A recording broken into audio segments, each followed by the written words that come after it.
They say blood is thicker than water. But on a cold Tuesday night in October in a town so small it barely existed on any map worth reading, a 17-year-old boy proved that courage is thicker than both. He lay on the floor of a roadside diner, his life draining out of him in a dark river across the black and white tile, because he stepped between a girl he had never met and a man who had come to take her away. He did not know her name. He did not know her story. He did not know that the phone call she made with trembling, blood-slicked hands was not to the police. It was to her father. And by the time the sun crested the Bitterroot Range and spilled its pale light across the valley, the quiet town of Harlan's Crossing, Montana had stopped being quiet forever. Because the horizon was not glowing with sunrise. It was glowing with chrome. But before the thunder, before the army of leather and steel descended on a town that had never seen anything louder than a 4th of July parade, there was a alarm. And she was running. Not from danger, not yet. She was running from herself. Sloan Mercer was 16 years old, and she had been on the road for 3 weeks. 3 weeks since she had walked out of a life that most people would have killed for, and most people would never have understood. Her father was Cole Mercer. In certain circles, he was known by another name, Ironwall. He was the president of the Iron Saints Motorcycle Club, a man who commanded the loyalty of hundreds of men across 11 states, a man whose word carried the weight of law in places where law meant very little. He had given Sloan everything a girl could want. Private school, a car at 15, a bedroom the size of most people's apartments, men who would step in front of a bullet without being asked.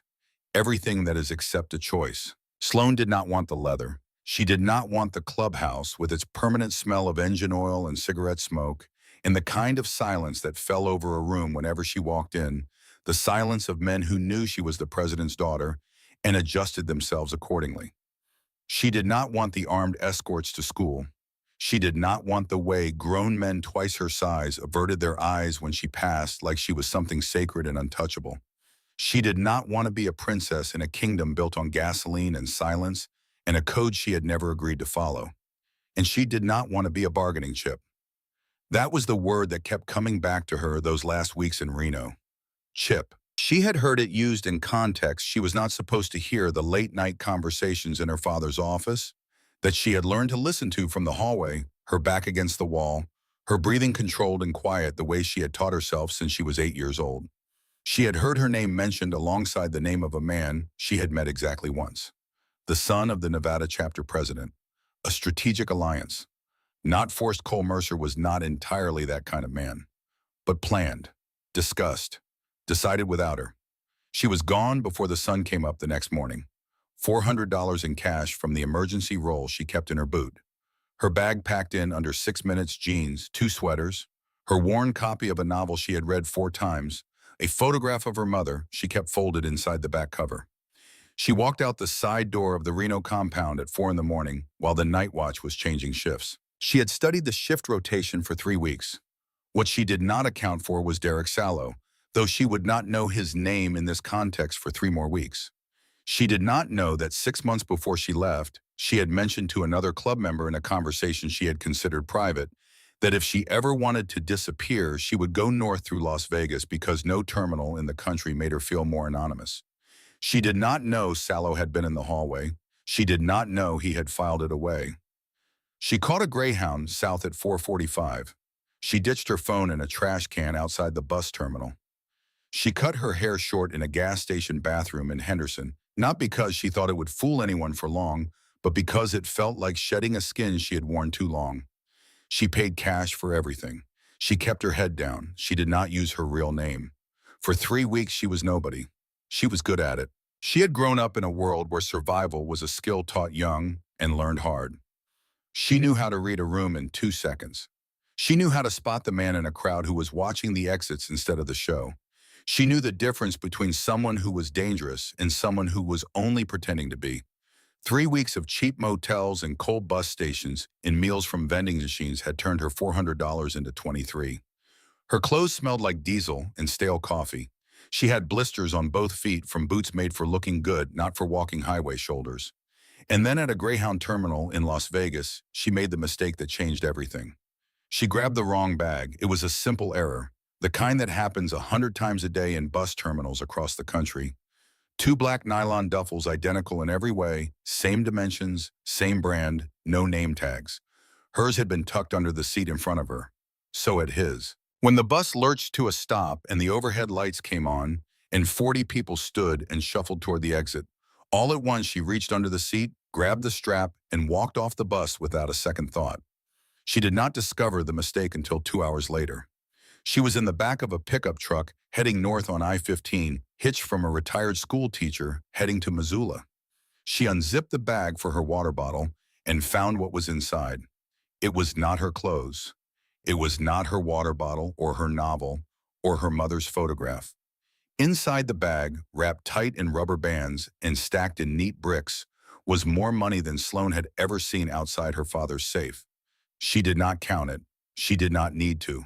She had grown up in a world where she knew what that kind of money looked like, the specific way it was packed, the rubber bands at specific intervals, the way the bricks were turned so all the bills faced the same direction. That was not vacation money. That was not savings. That was operational cash. And beneath the cash, tied to the lining of the bag with a precision that spoke of someone who had done this before, was a small black flash drive in a hard plastic case. Sloane stared at it for a long time. The pickup truck hummed north through the Nevada desert, and the stars were very bright and very far away, and her hands had stopped shaking because she had trained them to. She did not plug in the flash drive. She did not count the money. She zipped the bag shut. The person who had been carrying this bag would find the Greyhound manifest. They would trace the route. They would find the pickup driver, and the pickup driver would remember her, the short, dark hair. The eyes that looked like a storm was happening behind them. The way she moved, like she was always calculating the distance to the nearest exit. She could not drop the bag. Not until she understood what she was carrying and figured out how to give it back without ending up in a shallow grave somewhere in the high desert. She needed to keep moving north. The school teacher was heading to Missoula, and Missoula was far enough from Reno that it felt like breathing room. She would figure out the rest from there. She bought a used sedan for $1,200 in cash from a private seller in Salt Lake City, a 1999 Ford, with a cracked dashboard and an AC that worked intermittently, and a radio that picked up 3 stations clearly, and a fourth that was mostly static, and a country station out of Pocatello. She drove north through Idaho and into Montana with the bag on the passenger seat and the flash drive taped back to the lining where she had found it. The tire blew on the edge of Harlan's Crossing. She limped into the only parking lot with lights still on. Harlan's Crossing was the kind of town that existed in the margins of the map. It sat in a narrow valley between the high shoulders of the Bitterroot Range, surrounded by dense stands of lodgepole pine and Douglas fir that pressed in from all sides like dark green walls that had decided to stay. The main street was 4 blocks long. There was a hardware store and a post office, a Lutheran church whose white steeple was visible from every point in town, and a bar called the Sawmill Tavern that closed at 10 on weeknights. The population sign at the edge of town read 2,200, but that felt generous. Half the houses on the back roads had been empty since the timber mill closed in 1997. The most exciting thing to happen in Harlan's Crossing in recent memory was a black bear getting into the school cafeteria 2 winters ago. The town still talked about it the way other towns talked about championship games. The neon sign above the diner buzzed in the cold. Holt's Diner opened 24 hours. The H in hours had burned out, giving the sign a lopsided, tired look that matched the building perfectly. The windows glowed warm yellow against the black Montana night. Through the smeared glass, she could see the interior, the checkered floor, the red vinyl booths, the long formica counter. A figure moved behind the counter. One customer sat in a booth near the window, an old man with white hair working on a piece of pie. She sat in her car for a long moment, hands on the steering wheel, engine ticking as it cooled. She looked at the bag on the passenger seat. She looked at the flat tire. She looked at the $23 in her wallet. Then she pulled her hood up, grabbed the bag, and walked into the diner. The bell above the door chimed with a tired little sound, like something that had been chiming for years and had long since given up expecting anything interesting. The smell hit her first. Burnt coffee, industrial cleaner, and the deep permanent ghost of bacon grease that had soaked into the walls over decades of short-order breakfasts. The floor was checkered, black and white, scuffed and stained. The booths were red vinyl, cracked with age and patched in 2 places with electrical tape. A jukebox sat in the far corner, unplugged and dusty, its chrome faded to a dull silver. Behind the counter stood a boy. He was about her age, maybe a year older, tall and lean in the way of someone who had grown fast and had not yet fully settled into his own frame. His hair was brown and shaggy, falling over his eyes. He wore a white apron over a flannel shirt, and he was wiping down the counter with a rag that needed its own cleaning. His name tag, slightly crooked, said Jesse. He did not look up when the bell chimed. He was used to the sound. The occasional long-haul trucker, the insomniac, the rare lost traveler who drifted off the highway looking for coffee and found this place instead. They came, they ordered, they left. Nobody stayed in Harlan's Crossing on purpose. The old man in the window booth, white-haired, weathered, nursing a slice of cherry pie with the methodical patience of a man with nowhere better to be, turned a page of his newspaper without looking up. His name was Earl Bowen. He came in every Tuesday night, a ritual maintained for 11 years since his wife passed.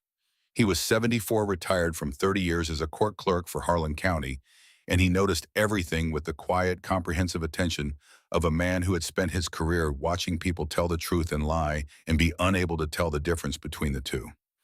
He noticed the girl in the back booth. He noticed the way she had scanned the room. He noticed the bag. He went back to his pie and said nothing. Sloan scanned the room in 2 seconds corners. Exits the hallway leading to the restrooms, the position of the old man, the height and weight of the boy behind the counter. She chose the booth at the far back, positioning herself with a clear sight line to both the front door and the hallway. She set the bag on the bench beside her, one hand resting on it. She did not take off her jacket. Jesse Holt walked over with a laminated menu and a glass of water. He set both on the table. The menu was sticky at the edges. "What can I get you?" "Black coffee," Sloan said. Her voice was steady, quiet, controlled, in the way of someone who had learned to hold things tight. "And fries if you have them." "We always have fries." He paused. He was not looking at her the way men in her father's world looked at her, assessing, adjusting, calculating. He was looking at her the way someone looks when they recognize something without being able to name it. "Rough night," he said. It was the most he had said to a customer in weeks. He was not entirely sure why he said it. Maybe because she looked the way he felt most mornings when he unlocked the diner at 5, tired, in a way that went deeper than sleep and a long way from anywhere that felt like home. Sloan looked up at him. Something moved behind those watchful eyes, the surprise of someone who has been invisible for too long and is suddenly, unexpectedly seen. "Just passing through," she said. She was not just passing through. Jesse could see the blown tire from the window, the sedan sitting at a bad angle in the lot. But he did not push it. He went back behind the counter, poured her coffee, dropped a basket of fries in the oil. Jesse brought Sloan her coffee and fries. She wrapped both hands around the mug, the way a person does when they are trying to pull warmth into a body that has been cold for a long time. She ate slowly, methodically, the way someone eats when they are not sure when the next meal is coming. "Your tire's flat," Jesse said, setting down the fry basket. "I know. I've got a jack in the back. I can take a look when my shift ends if you want." She looked up at him, really looked. He was lean, a little awkward, in the specific way of someone who had not been told enough times that they were worth looking at. His eyes were a quiet brown kind, in a way that seemed structural, not performed, not calculated, just the way the beams of a house run true whether anyone is looking or not. He was offering to help a stranger at midnight in the cold because it did not occur to him not to. "You don't have to do that," she said. "I know," Jesse said. He almost smiled. He went back behind the counter. Sloan ate her fries and sipped her coffee, and for the first time in 3 weeks, the tight coil of tension in her chest loosened slightly, like a knot that had been wet for so long it had begun very slightly to give. That feeling lasted exactly 4 minutes.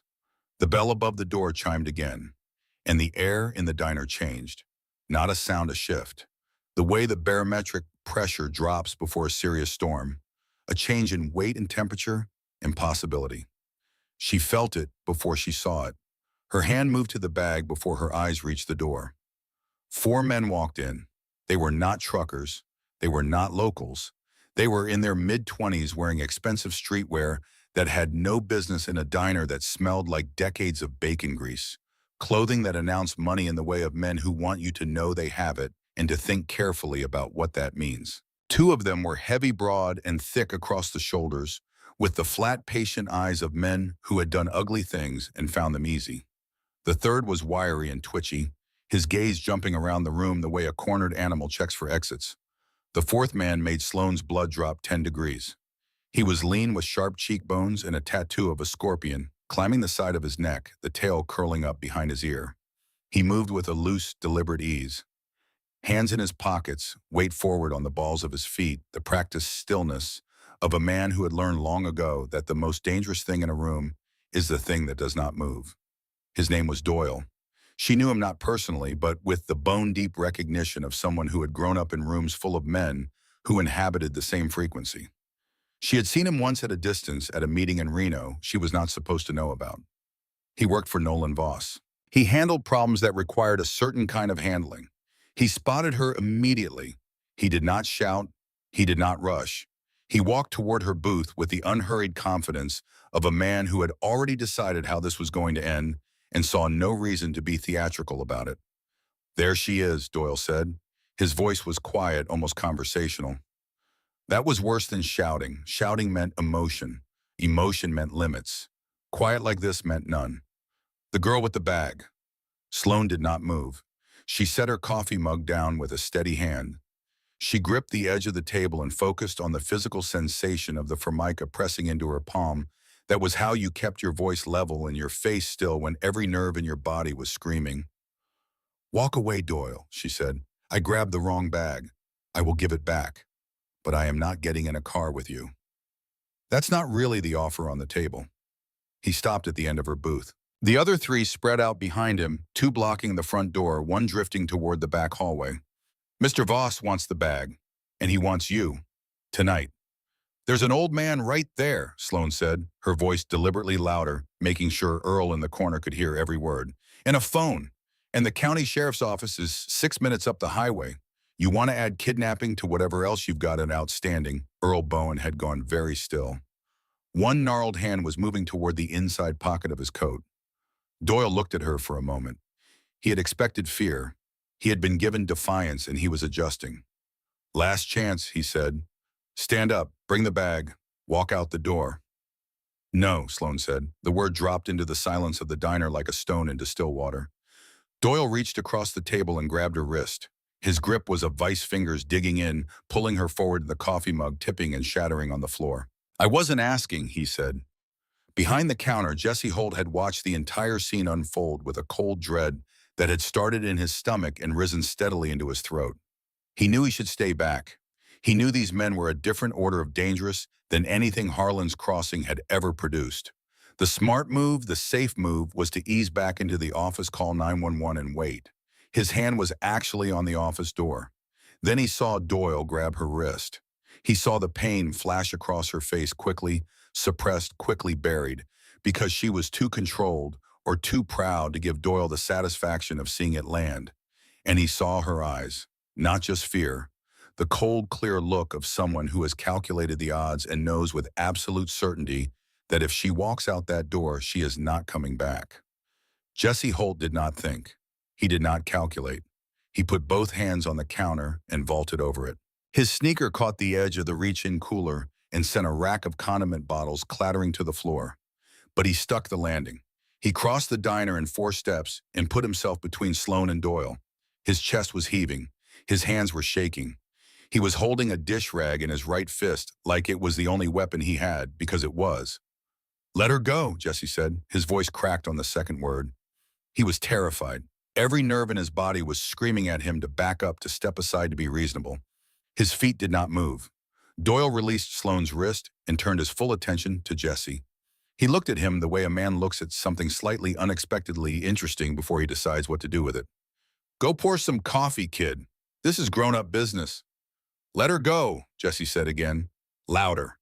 From the corner booth, Earl Bowen's voice cut across the diner, thin and trembling, but absolutely clear. "I'm calling the police. Right now." Doyle moved.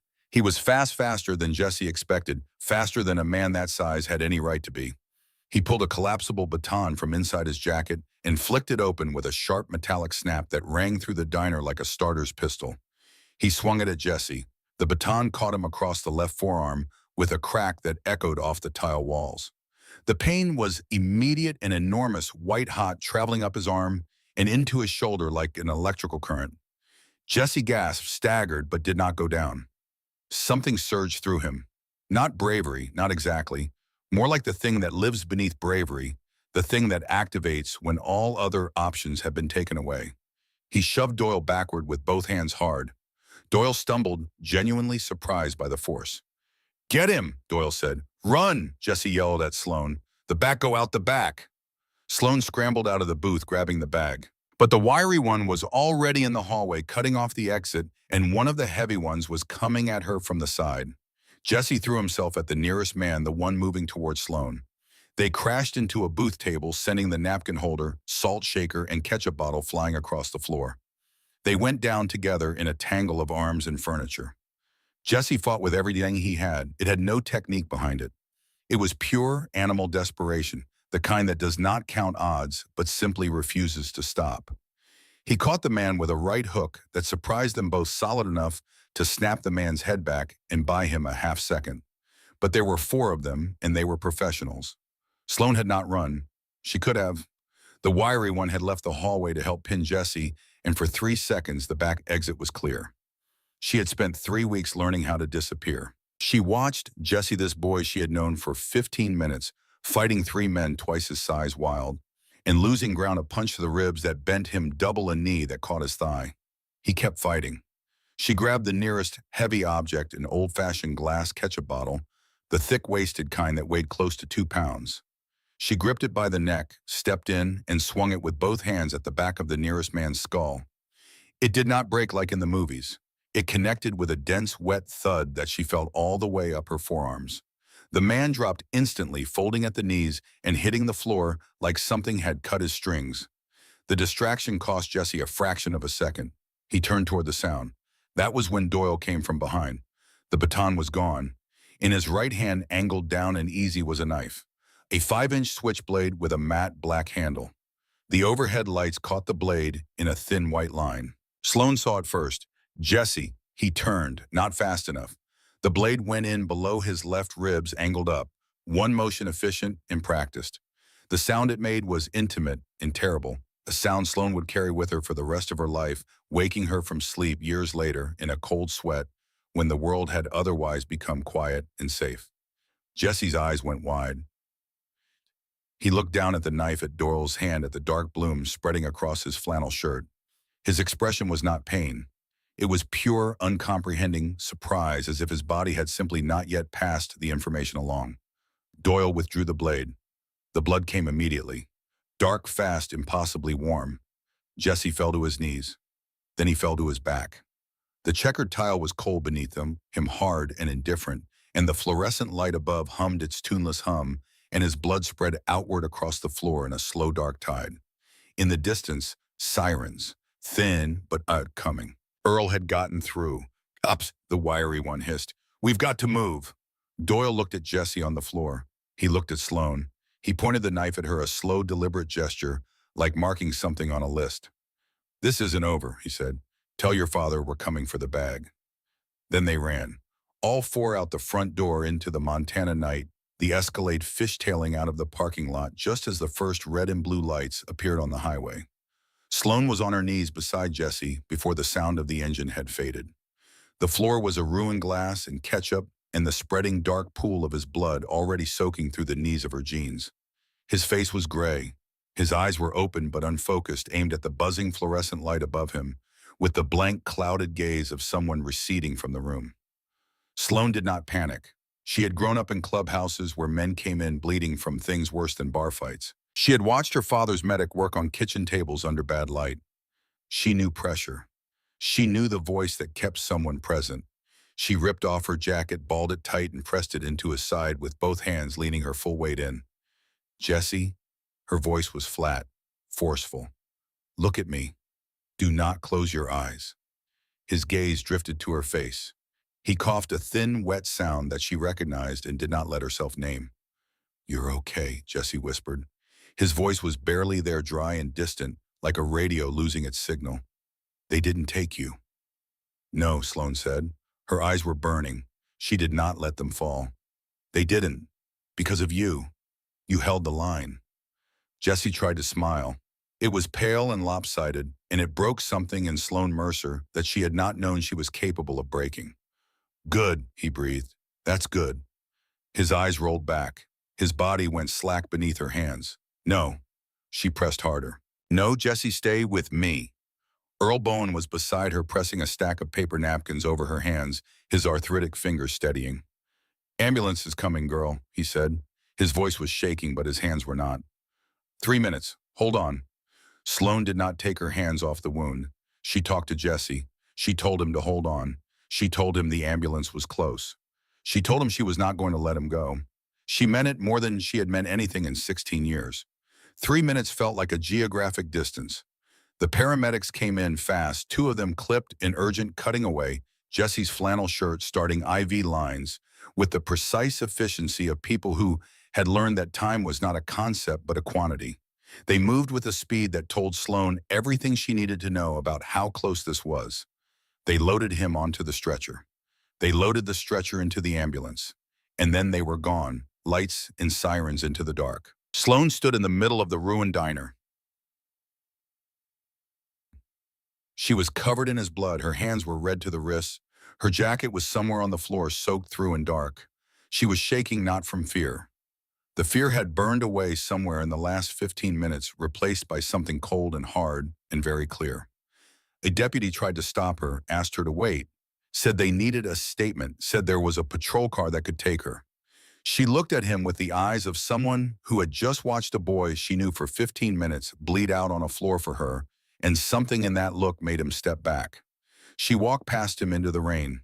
She walked 2 miles in the cold Montana dark, the bag over her shoulder, her boots finding every puddle on the highway's shoulder, the red and blue lights of patrol cars passing her in both directions.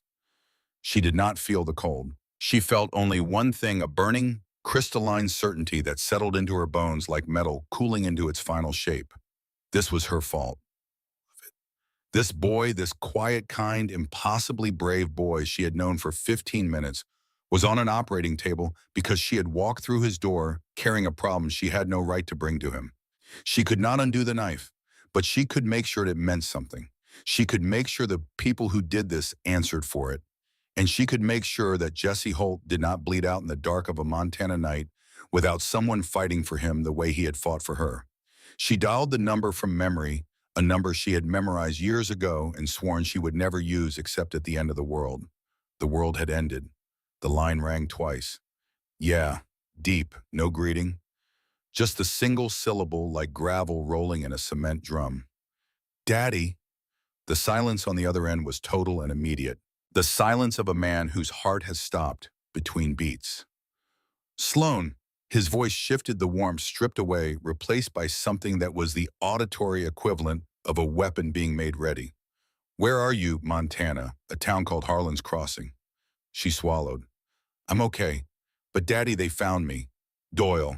He works for a man named Nolan Voss. I need you to know that name. I'm already moving. Wait. She stopped walking.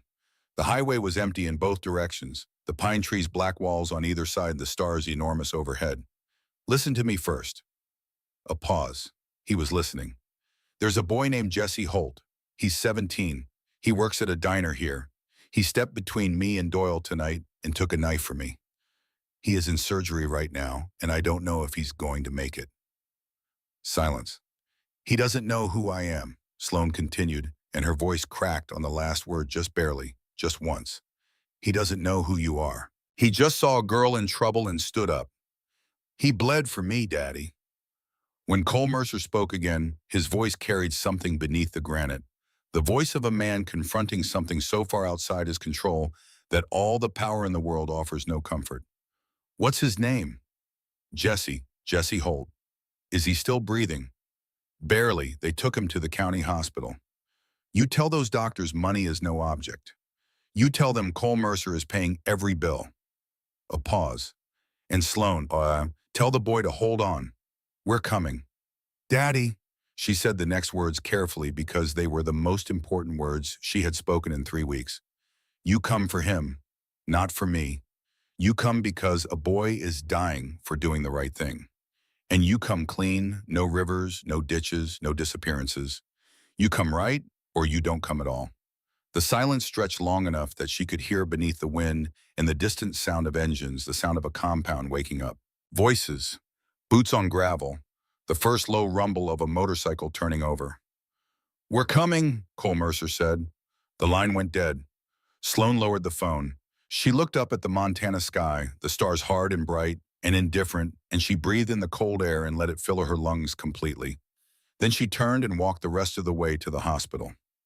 The county hospital was a two-story brick building on the north edge of town with a parking lot meant for 40 cars and an emergency room designed for the kinds of emergencies that happen in small Montana towns: broken bones, farm equipment, accidents, the occasional cardiac event. It was not designed for what had just come through its doors. Dr. Alan Reeves, the on-call trauma surgeon, had been pulled from his bed at home and arrived 9 minutes after Jesse still working the buttons on his scrub top. The knife had lacerated the liver, nicked the diaphragm, and clipped the spleen. Jesse was losing blood faster than they could replace it, and the monitors kept screaming their high, urgent screams, and the team moved with a focused, grim speed that told anyone watching everything they needed to know. Sloan sat in the waiting room. The fluorescent lights buzzed. The plastic chair was cold. She was still wearing Jesse's blood. A nurse had offered her a change of clothes. She had refused. She did not deserve clean clothes. Not while he was in there fighting. She was there when Ruth Holt arrived at 12:40, a small woman in a coat thrown over her nightgown, hair loose, face stripped of everything except the naked terror of a mother who had received the call.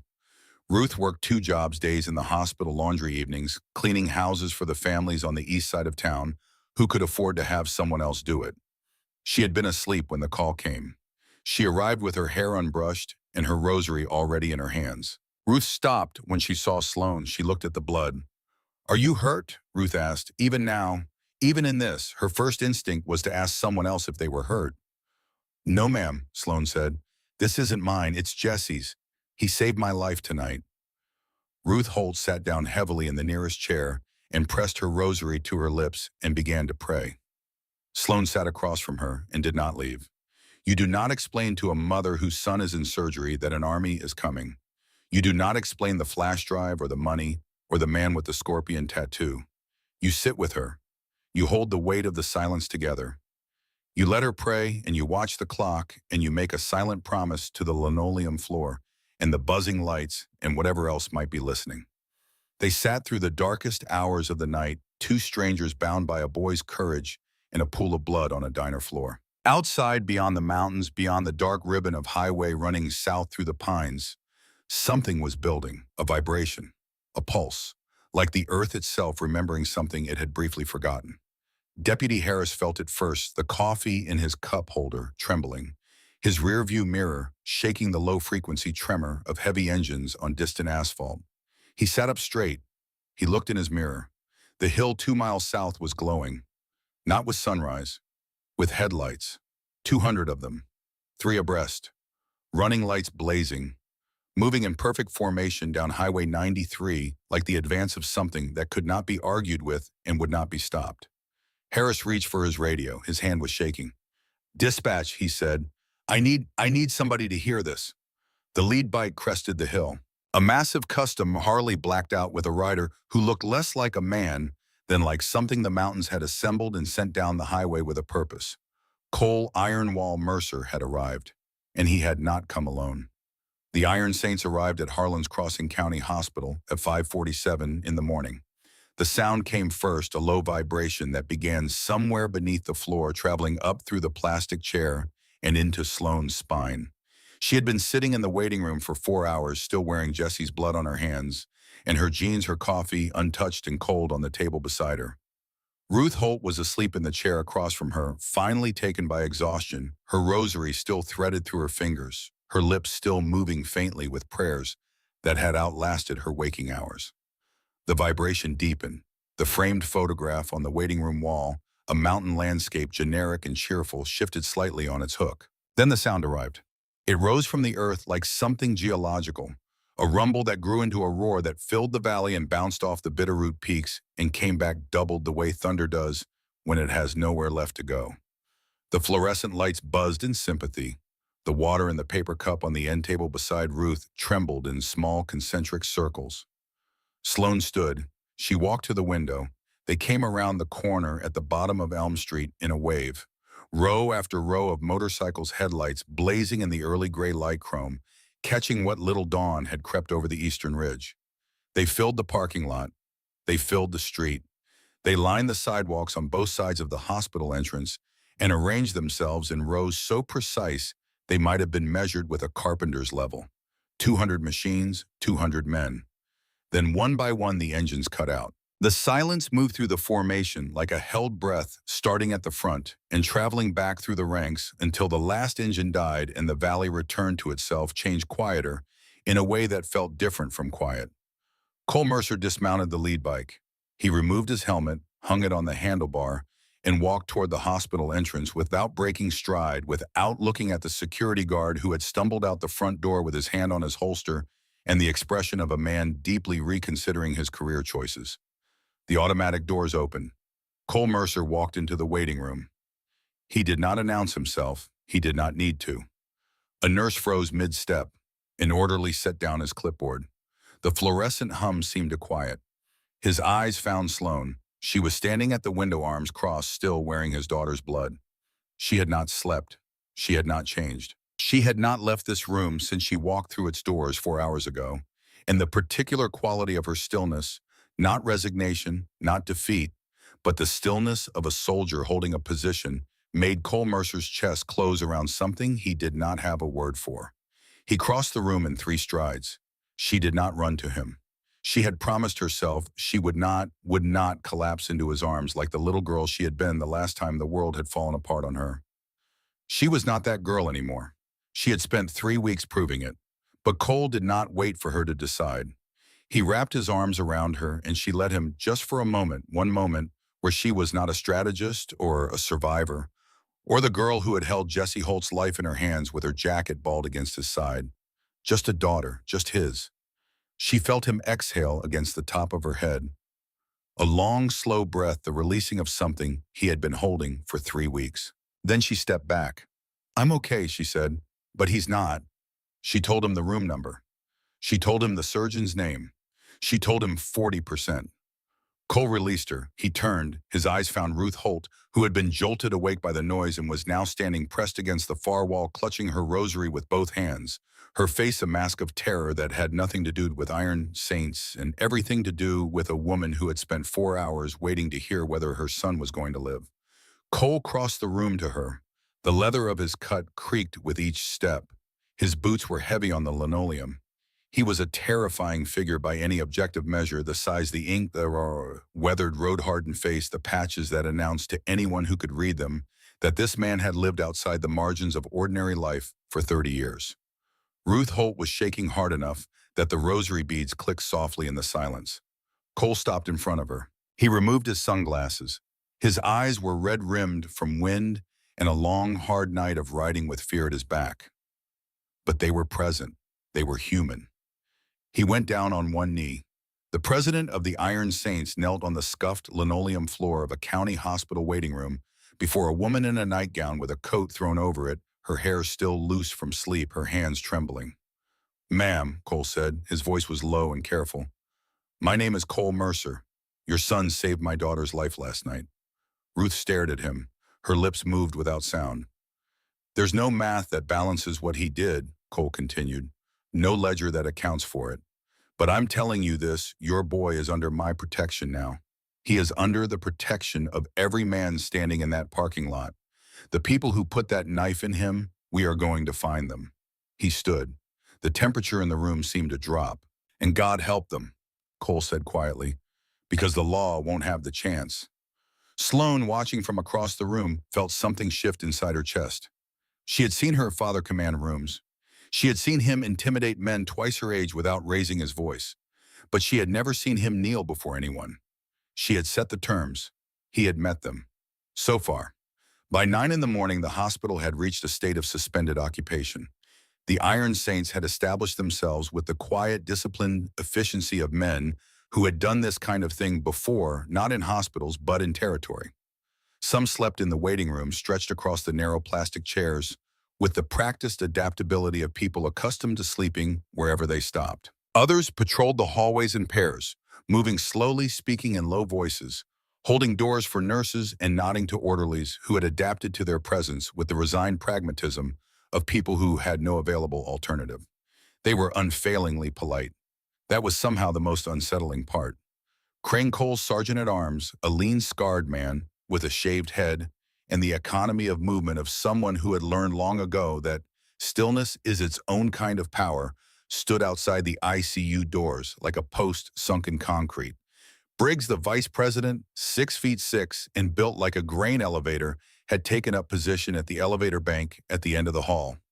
Dr. Alan Reeves emerged from the ICU at 11:45. He looked like a man who had been in a fistfight with probability and had emerged without a clean victory.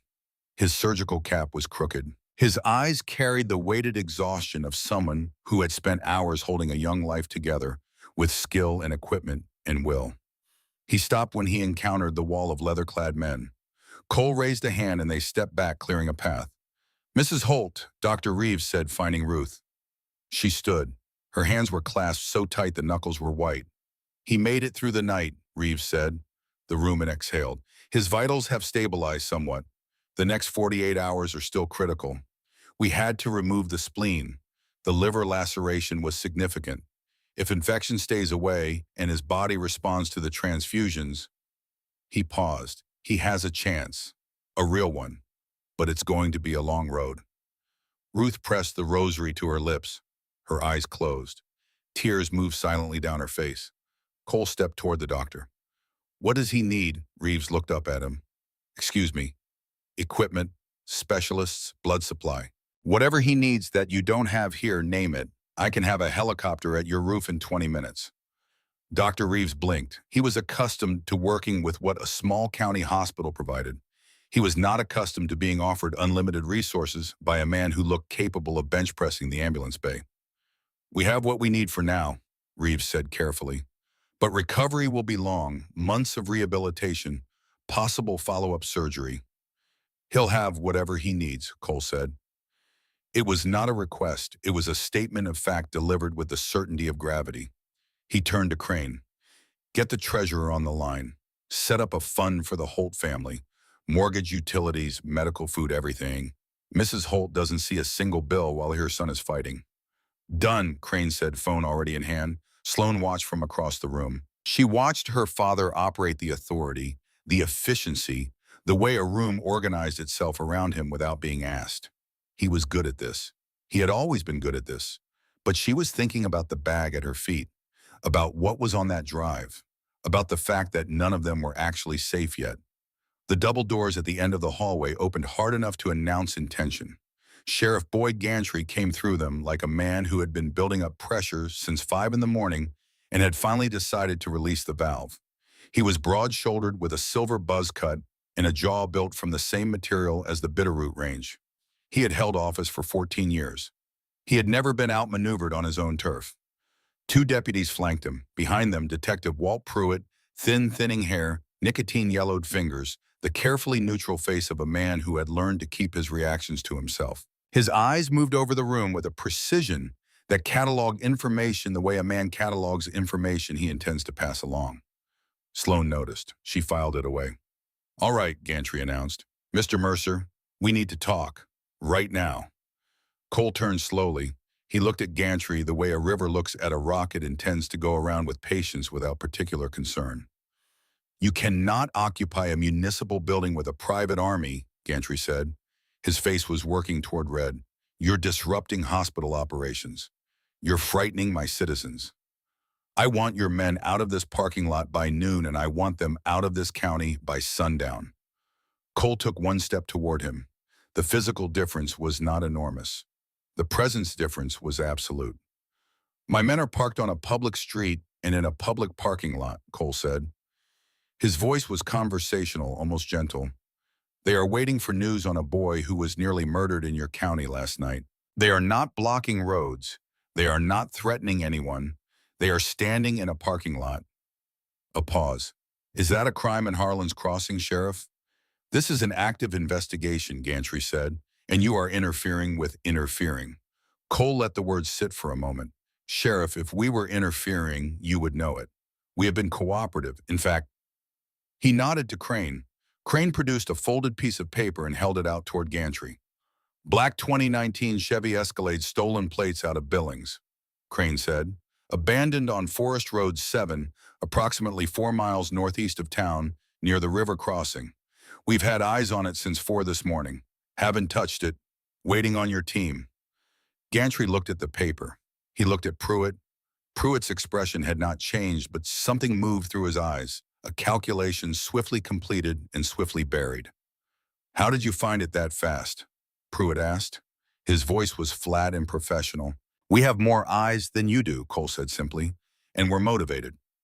Gantry's face had completed its journey to red.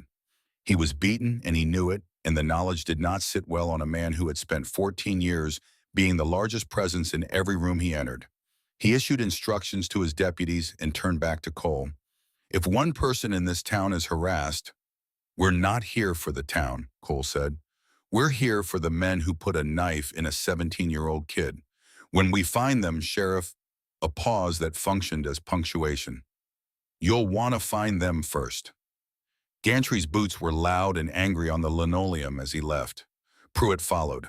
His footsteps were not angry. They were careful and controlled and told nothing. Sloan had watched the entire exchange from the end of the hallway, her back against the wall near the vending machines. She had not spoken. She had not intervened. But she had watched Pruitt's eyes, and she had seen the calculation. She needed to see what was on that drive. She waited until Cole was deep in operational conversation with Crane and Briggs. She waited until Ruth had dozed off again in her chair. She picked up the book and walked down to the first floor and found a nurse named Carol at the administrative station. Can I borrow a laptop for 30 minutes? It's important. Carol looked at her, at the dry blood still on her jeans, at the particular quality of composure in her face that was not calm, but was something that had been built in place of calm, and said nothing. She logged out of her workstation, stood up, and left the office without being asked to. Sloan closed the door. She sat down. She unzipped the disk and removed the flash drive from the lining, the small black rectangle unmarked, still in its hard plastic case. She held it in her palm for a moment. Then she plugged it into the USB port. The drive mounted, 1 folder, 3 files. She opened the spreadsheet first. It took her less than 40 seconds to understand what she was looking at. The spreadsheet was a ledger. Dates, names, payment amounts, account numbers. Payments made from a series of shell companies to individuals across 3 states. The amounts ranged from $3,000 a month to $200,000 for a single transaction. The names included a state senator, a Port Authority director, 2 federal judges, a DEA division supervisor. Sloan scrolled slowly. Her mouth was dry. She was holding 4 years of documented corruption. Every person on this list had taken money from Nolan Voss. Then she stopped scrolling. A name jumped off the screen. Pruitt Walter D. Harlan's, Crossing County Sheriff's Department, Montana. Monthly payment, $3,000. Consecutive months, 48. Last payment, October 1st, 6 days ago. The detective who was investigating Jesse's stabbing. The man who had watched her from across the waiting room this morning with those flat, cataloging eyes. The man who was right now presumably processing the abandoned Escalade on Forest Road 7. Walt Pruitt was on Nolan Voss's payroll, which meant that everything Pruitt learned went directly to Voss, which meant Voss already knew the Iron Saints were here, already knew Sloan was here, already knew the approximate status of the flash drive he had sent 4 men to retrieve. The investigation was compromised from the inside. Sloan kept scrolling. She found the second name 12 rows down. Sallow Derek J. Iron Saints, MC, Northern Nevada. Chapter Prospect. Quarterly payment, $10,000. Consecutive payments, 6. Total paid, $60,000.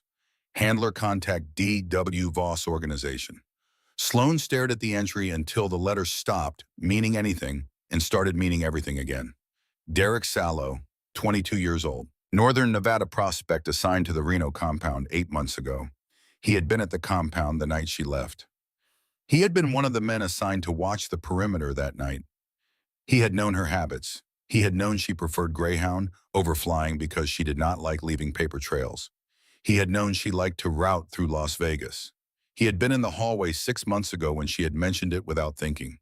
He had sold her location to Voss's people within 3 days of her leaving Reno. That was how Doyle had found her. She opened the PDF. It was worse.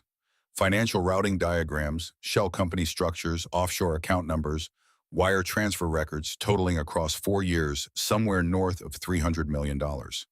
This was not just a bribe ledger.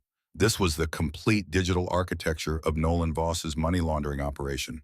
She did not open the video file. She did not need to.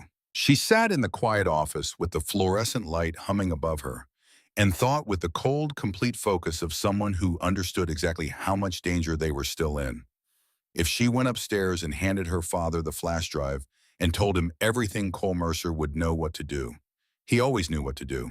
He would handle Sallow quickly, decisively, permanently. And the moment he handled Sallow, the way the Iron Saints Code demanded, every piece of evidence on this drive would be poisoned. Every defense lawyer Voss could retain would argue fabrication, would argue that a motorcycle club with a grudge had manufactured a ledger to bring down a man who had embarrassed them. The entire case would unravel. She pulled the flash drive from the port. She slipped it into the pocket of her jeans, not the bag. The bag could be taken. The jeans stayed on her body. Then she went to find Derek Sallow. He was in the hospital cafeteria, sitting alone at a table near the window, a sandwich in front of him that he had not touched. He was 22, narrow-faced, with the slightly unfocused look of someone who had not slept and was not handling it well. He wore his prospect cut the vest without full patches, the mark of someone still earning his place. He looked up when Sloan approached. Something moved across his face. Guilt, maybe, or the anticipation of guilt.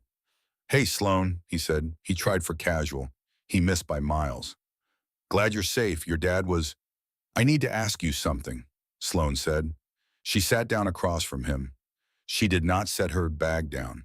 She did not take off her jacket. She looked at him with eyes that had learned in 16 years of growing up in rooms full of men who had things to hide exactly how to find the thing being hidden. "When I left Reno, I was careful. I ditched my phone. I paid cash for everything. I changed my appearance. I didn't tell anyone where I was going." She paused. "But they found me anyway. 3 weeks later, in a town in Montana that isn't on any map worth reading." She paused. "That kind of tracking doesn't come from cameras or databases. It comes from someone who knew my patterns, someone who knew I used Greyhound, someone who knew I liked to route through Las Vegas." Another pause. "Someone close." The silence at the table had weight and texture. "I don't know what you're, Derek." Her voice did not rise. It went the other direction, quieter, more precise. "A boy is upstairs in a medically induced coma right now. He is 17 years old. He has a mother who works 2 jobs and prays on a rosary and was asleep in her nightgown when the hospital called. He stepped in front of Doyle with a dish rag in his hand because he couldn't stand by while someone was taken." She looked at him steadily. "If he dies, whoever gave Doyle my location is responsible for that. Not Doyle, not Voss. The person who made the call." Sallow's composure cracked. It was not dramatic. It was the specific, visible crumbling of a person who has been holding something together with nothing but the absence of confrontation, and the confrontation has finally arrived. His face went through 3 expressions: denial, terror, and then a shame so complete it seemed to hollow him from the inside. He put his face in his hands. "They said nobody would get hurt," Sallow said, his voice muffled and thin. "They said they just wanted the bag. They said they'd take it and let you walk. I didn't know about the knife. I didn't know there'd be—" "How much?" Sloan said. He looked up. 10,000 a quarter, she said. 18 months. "I know the numbers, Derek." He stared at her. His eyes were wet and wide with the terror of a man who is looking at a 16-year-old girl and realizing she holds every card in the deck. "Your father is going to kill me," he whispered. "Maybe," Sloan said. "If he finds out the wrong way. If this comes out as a club matter with no documentation, no process, yes. He'll handle it the way the code says to handle betrayal." She reached into her pocket and set her phone on the table between them. "But I'm giving you a choice. You're going to tell me everything, who you talked to, when, what you told them, how you communicated, every detail, and I'm going to record it. And then, and then I take the recording to Crane, not to my father. Crane handles it through the club's internal process. You surrender your cut, you get on a bus, you don't come back. Sallow stared at the phone. He stared at the window. He stared at the rows of motorcycles gleaming in the parking lot below 200 machines that represented everything he had wanted and sold and lost.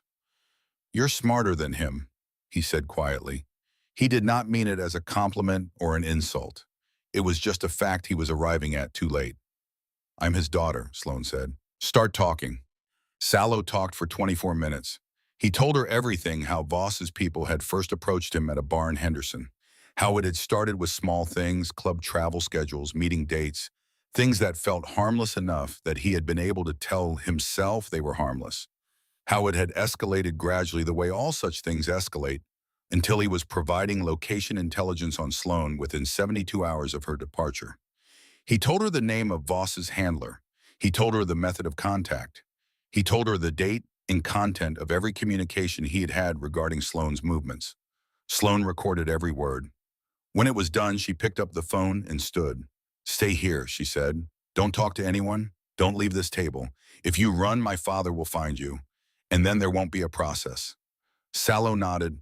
He sat at that table like a man waiting for his own sentencing. Sloan found Crane in the second-floor stairwell. She pulled him aside and played the recording without preface. Crane listened without expression. The scar along his jaw did not move. When the recording ended, he stood quietly for a moment. Your father should hear this, he said. Not yet, Sloan said. Cole will go nuclear. I need him focused on finding Doyle, not tearing the club apart over a prospect. Handle Sallow quietly. Take his cut. Put him on a bus east. He doesn't come back. Crane studied her for a long moment. He had served under Cole Mercer for 16 years. He had been in rooms with men who ran things that did not get discussed in polite company. He was looking at Sloan Mercer, 16 years old, dried blood on her jeans, a flash drive in her pocket, and a recording on her phone, and something behind his eyes shifted almost imperceptibly. The grudging acknowledgement of a man who has just been outmaneuvered by someone he had not expected to be capable of it. You're giving me an order, Crane said. I'm giving you a strong suggestion. The corner of his mouth moved, the closest thing to a smile she had ever seen on his face. I'll handle it, he said, but your father finds out eventually. He always does. By then the evidence will be clean and documented. He can be angry later. She met his eyes. Right now I need him clear. Crane nodded once and went. Sloan checked the time. 1:58 in the afternoon. Jessie had been in the coma for 15 hours. She went upstairs.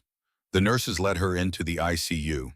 She walked down the hall to room 214 and stood in the doorway. Jessie Holt looked impossibly young against the white sheets. The monitors traced their steady green lines. The IV lines ran from the stand to his arm. His face was pale, but his chest rose and fell steadily, regularly. Steadily was good. Steadily was alive. Sloan sat in the chair beside the bed. She did not speak for a while. She watched the cardiac monitor trace its line across the screen, each peak and valley a small, complete argument for the world continuing.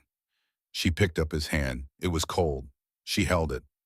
I know you can't hear me, she said. Her voice was quiet. But I need to tell you something. I found out what's on the drive. I know who sent Doyle. I know who's corrupt and who's compromised, and what needs to happen to make sure none of it touches you or your mother again. I'm going to fix it, Jessie, the right way, not my father's way. The way that holds up in a courtroom. She looked at his face. You changed something in me tonight. You acted without calculating the cost. You just stood up. She exhaled slowly. I'm going to try to be that kind of brave. On the bedside table, she noticed a book, a worn paperback manual on automotive mechanics, its spine cracked from years of use, its pages soft with handling.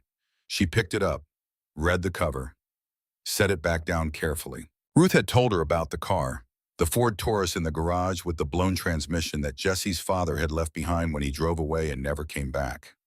Jesse had been working on it since he was 9 years old. He ordered parts with his own money. He taught himself everything the manual could teach. He did not want the car. He wanted to prove that something broken could be made whole again. Sloane understood that with a clarity that felt personal. She was still sitting with Jesse when the footsteps came. She heard them from 20 feet away, the hard-soled click of dress shoes on hospital linoleum. Not the soft rubber soles of medical staff, not the heavy bootfall of iron saints. The deliberate cadence of men who had chosen their footwear for a different kind of room and had not bothered to change. Sloane stood. She moved to the doorway and looked down the hall. Two men in blue scrubs approached clipboards and hand ID badges clipped to their breast pockets. At a glance, they looked like every other hospital worker who had moved through these halls in the last 12 hours. Sloane did not look at a glance. She looked at their feet. Black leather dress shoes, polished to a mirror finish. The kind of shoes a man wears to a corporate board meeting, not to a 12-hour nursing shift on linoleum floors.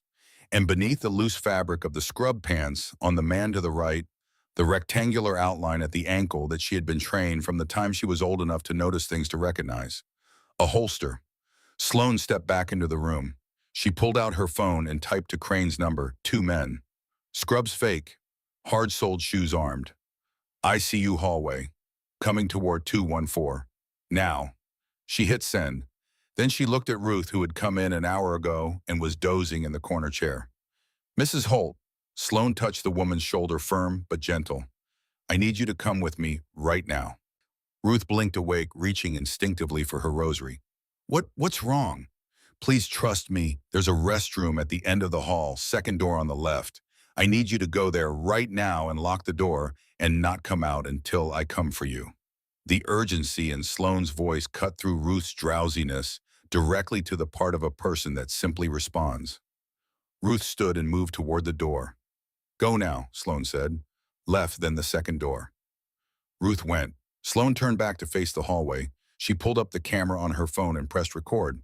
Then she stepped into the doorway and stood with her shoulder against the frame. The 2 men were 10 feet away. Can I help you? Sloane said. They stopped. Up close, the disguise was worse than it had looked from a distance. The scrubs were unwashed, still creased from the packaging.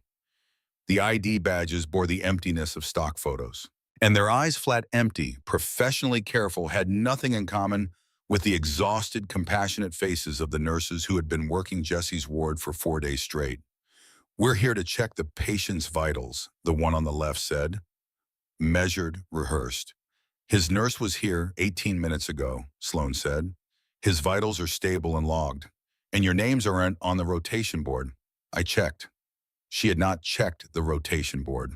They did not know that. The 2 men exchanged a look, the micro-communication of trained professionals whose cover story has just encountered an obstacle it was not designed for. Step aside, miss. The one on the right said it quietly, and his hand moved toward his waistband. I wouldn't do that, Sloane said. Her heart was slamming against her ribs with a force she could feel in her fingertips, but her voice was steady. Because in about 3 seconds, 2 very large and extremely unhappy men are going to come through that stairwell door behind you. The stairwell door came off its frame. Briggs hit it at full speed, 300 pounds, moving with the gathered momentum of a man who had been given a direction and a purpose and needed nothing else. Behind him, Crane came through with the contained violence of someone who had done this in tighter spaces than a hospital corridor. The 2 men reacted instantly, trained fast, pivoting to meet the new threat. The one on the right got his hand on the ankle holster. Briggs closed his hand around the man's wrist and applied the kind of rotational force that does not stop when it meets resistance.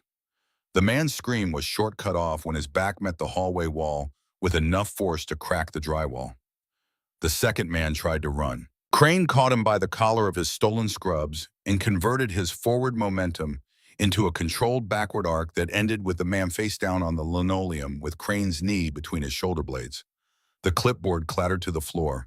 A compact pistol fitted with a suppressor slid out from under it and skittered across the tile. 8 seconds. No shots fired. No patients disturbed. Just the sound of 2 men being pressed against surfaces by 400 pounds of combined Iron Saints senior membership and the quiet click of zip ties being pulled tight. Sloane stopped recording. She reviewed the footage, both faces clearly visible, the ankle holster in frame, the suppressed pistol on the floor, the timestamp running in the corner. She saved the video. She duplicated it to a cloud account she had created that morning using the hospital's public Wi-Fi and a name that was not hers. She looked at the two men on the floor. "These two go to the FBI," she said. "Not Pruitt, not Gantry's office. Federal, when the time comes." Crane looked at the men's feet.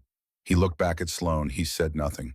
But he stepped aside and let her lead the way down the hall, which from Crane was louder than any words. She found Cole in the parking lot 20 minutes later. He was standing beside his Road King, a phone to his ear, his face carrying the darkness of a man processing several pieces of intelligence simultaneously. When he saw Sloan approaching with the bag in her hand, and the look on her face that he had learned over 16 years meant she had something important and was going to deliver it in a specific sequence, he ended his call. "We found Doyle," Cole said before she could speak. One of the nomads spotted his driver buying gas at the Exxon on Route 12, followed him to the Blue Ridge Motor Court 4 miles east. Room 7. 3 men, sitting tight waiting for dark to move. "I know about Doyle," Sloan said, "but we have a bigger problem." She told him all of it. The flash drive, the ledger, the names, the senator, the DEA supervisor, the federal judges. She told him about Pruitt, the 48 monthly payments, the last one 6 days ago, what it meant for the investigation. She told him about Sallow, the $60,000, the 18 months, the conversation in the cafeteria at Crane's handling of the removal. She told him about the fake nurses now zip-tied in a storage room on the first floor and the suppressed pistol on the floor beside them. She told it the way a field commander delivers a situation report. Fact, sequence, implication. No softening, no apology, no emotional cushioning. Cole listened without speaking. His face moved through its transformation slowly, the tectonic shift from composed to something that lived beneath composition, something that had been pressurized over decades and was now being given a very specific reason to rise. When she got to Sallow's name, the vein at his left temple began its slow, visible pulse. When she described the fake nurses and the suppressed pistol 12 feet from Jesse's bed, his hands closed at his sides. When she finished, the silence between them had weight. "Sallow," Cole said. The name came out like a single piece of something hard hitting a harder floor. "Crane's handling it, by the book. He should be in the, and if he were Emin, every lawyer Voss can afford argues fabrication, argues that a motorcycle club with a reason for revenge manufactured a ledger. The case against Voss falls apart, and every documented co-conspirator walks because we couldn't keep our hands clean for 24 hours. Sloan looked at her father steadily. Sallow walking away disgraced is what keeps the evidence clean. Cole stared at her. He was seeing something, the shift from reactive assessment to something slower and more deliberate, like a man who has been looking at a landscape for years and has suddenly realized it contains something he missed. "You handled all of this," he said, "without telling me. Because I knew what you'd do if I told you. Because you don't trust me. Because I know you," Sloan said. "There's a difference, Miss." The words settled between them. Cole was quiet for a long time. The parking lot hummed around them, the distant sound of a truck on the highway, the wind moving through the pines on the ridge above town. "What do you want to do next?" he asked. She had waited 16 years to hear him ask that question and not follow it with an answer of his own. "Doyle is the link between Voss and the knife in Jesse's side," Sloan said. "Right now, Voss doesn't know we have the drive. He thinks Doyle failed to recover it. He's operating blind and desperate, which is why he sent those two to the hospital. Panicking men make mistakes." She paused. "We use Doyle. We have him call Voss. We tell Voss that Doyle has the girl and the bag, but the roads are being watched, and he needs to come personally to confirm the transfer. We give him the old Harlan Mill off Forest Road 7. When he shows up, we hand him to the FBI with the flash drive taped to his chest." Cole was quiet. "He'll come," Sloan said. "The drive has enough to put him away for multiple consecutive lifetimes. He has to see it destroyed himself. He cannot trust anyone else to confirm it." Cole looked at the hospital building. He looked up at the second floor, the window of room 214, the faint blue glow of Jesse's cardiac monitor, visible through the glass. He looked back at his daughter. "Beanbag rounds," Sloan said. "Non-lethal. Everyone goes to trial." The sound Cole made was the sound of a man who has spent 30 years living by one code, being asked to operate by a different one and finding against the grain of everything he has built himself into that he is capable of it. Non-lethal, he said. Fine, but if they shoot first? You defend, Sloan said. I know, but you defend, you don't finish. Cole held her gaze for a moment longer than necessary. Then he turned toward the assembled ranks of the Iron Saints and raised his voice. Crane, Briggs, on me. A pause, by mum. And somebody to go get Doyle. He had not commanded. He had listened to his daughter, and he had followed her plan. Sloan stood alone in the parking lot as the machine began to move around her. The autumn light was amber and low, the shadow of the Bitterroot Ridge falling long across the valley. In a few hours it would be dark. She looked up at room 214. Hold on, she said quietly enough that only the wind could carry it. I'm going to finish this. She turned and walked back into the hospital. She had a trap to build. The old Harlan Mill sat on a bluff above the Bitterroot River like a monument to everything the town had once believed about itself and had long since stopped believing. It had been built in 1948 when the timber industry was a religion in this part of Montana, and the men who worked the saws believed the forest would last forever. The main warehouse was cathedral-sized 2 stories of open floor beneath a lattice of steel catwalks and overhead beams, the kind of industrial space that had once been filled with the scream of bandsaws and the smell of fresh-cut pine and the voices of 200 men who thought they were building something permanent. The mill closed in 1997. What remained was a skeleton.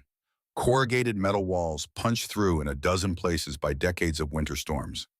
A roof that was more absence than presence opened to the sky in long ragged strips, the remaining panels groaning in the wind. The catwalks above the floor were intact in most places, a lattice of rusted steel grading 30 feet above the ground, accessible by a single iron ladder bolted to the east wall. The machinery was still there. Bandsaws the size of small cars, their blades long since seized with rust. Conveyor frames that had not moved in 27 years, draped in shadow, and the silence of things that had been waiting too long. The river below the bluff was running high. 4 days of rain had swelled it beyond its usual level, and in the dark it was audible from inside the building, a constant heavy sound, the sound of water with somewhere to be, and no patience for anything that got in its way. The drop from the bluff edge to the water was 80 feet, maybe more. Sloan arrived at 9:33 hours before the meeting.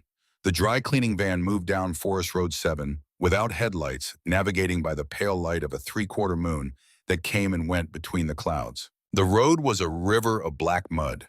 The van moved through it slowly, finding purchase and losing it, and finding it again like a careful thought, or working its way through difficult terrain. Sloan sat in the back with Crane and 2 nomads named Cutler and Reyes. Nobody spoke. She had spent the hours between the parking lot and departure doing what she always did when the stakes were high enough to feel physical. She had planned with the obsessive, iterative focus of someone who understood that the difference between a good outcome and a catastrophic one was usually not courage or strength, but preparation. She had drawn the mill layout 4 times on the backs of cafeteria napkins, refining it with each iteration. She knew where the load-bearing pillars were. She knew the angles from the catwalks to the warehouse floor. She knew the positions of the machinery, which pieces were large enough to provide cover, which ones Voss's team would instinctively use, and which ones she needed the nomads to be behind first. She knew where the shadows would fall and where the light would go when she threw the switch. The nomads were not the patch members who staffed the hospital parking lot. The Iron Saints Nomad chapter was the organization's traveling force men with no fixed address who moved between chapters, handling work that required a particular combination of skill, discretion, and the calm that only comes from having been in rooms where things had gone wrong before and surviving them. Several had served in the military. 2 had done combat tours overseas. Reyes, a lean, quiet man who had barely spoken in 4 hours, had spent 8 years as a Marine Corps sniper before a roadside incident in Helmand Province had ended his service and redirected him toward a different kind of brotherhood. They rigged the floodlights in the rafters, angling them downward toward the center of the warehouse floor. 6 high-intensity construction lamps, 14,000 lumens each. The power cables ran along the catwalks and down behind the east wall to a portable generator positioned behind a section of intact concrete wall where its hum would be absorbed by the sound of the river and the rain. The cables converged at a single junction box, which connected to a wireless kill box switch that fit in one hand. Sloan would hold it on the catwalk. The nomads took their positions with the unhurried precision of people who had learned that the quality of the waiting determined the quality of the action. Reyes climbed to a steel beam in the northeast corner and lay flat invisible in the darkness, sighting down the length of the warehouse floor. Cutler moved behind the hydraulic log deck near the loading bay. Two others took positions behind the massive bandsaw housings. Two more flanked the loading bay entrance from outside, hidden in the tree line. Each man carried a shotgun loaded with beanbag rounds per standing order. Each man also carried a sidearm on his hip loaded with hollow points in case non-lethal stopped being an option. Cole stood in the center of the warehouse floor. He had a single work lamp behind him aimed low, casting his shadow up the far wall in a long, dark column. He wore his cut, his boots were planted, his arms were crossed. He looked like something that had been placed there on purpose by someone who understood the specific visceral effect of a solitary figure in a large, dark space. 10 feet behind him, Doyle sat zip-tied to a wooden chair, his face a topographic map of the last 12 hours, the bruising from his capture laid over the older bruising from the diner. Before Sloan had climbed to the catwalk, she had visited Doyle in the hospital basement. He was 22, narrow-faced, with the slightly unfocused look of someone who had not slept and was not handling it well. He wore his prospect cut the vest without full patches, the mark of someone still earning his place.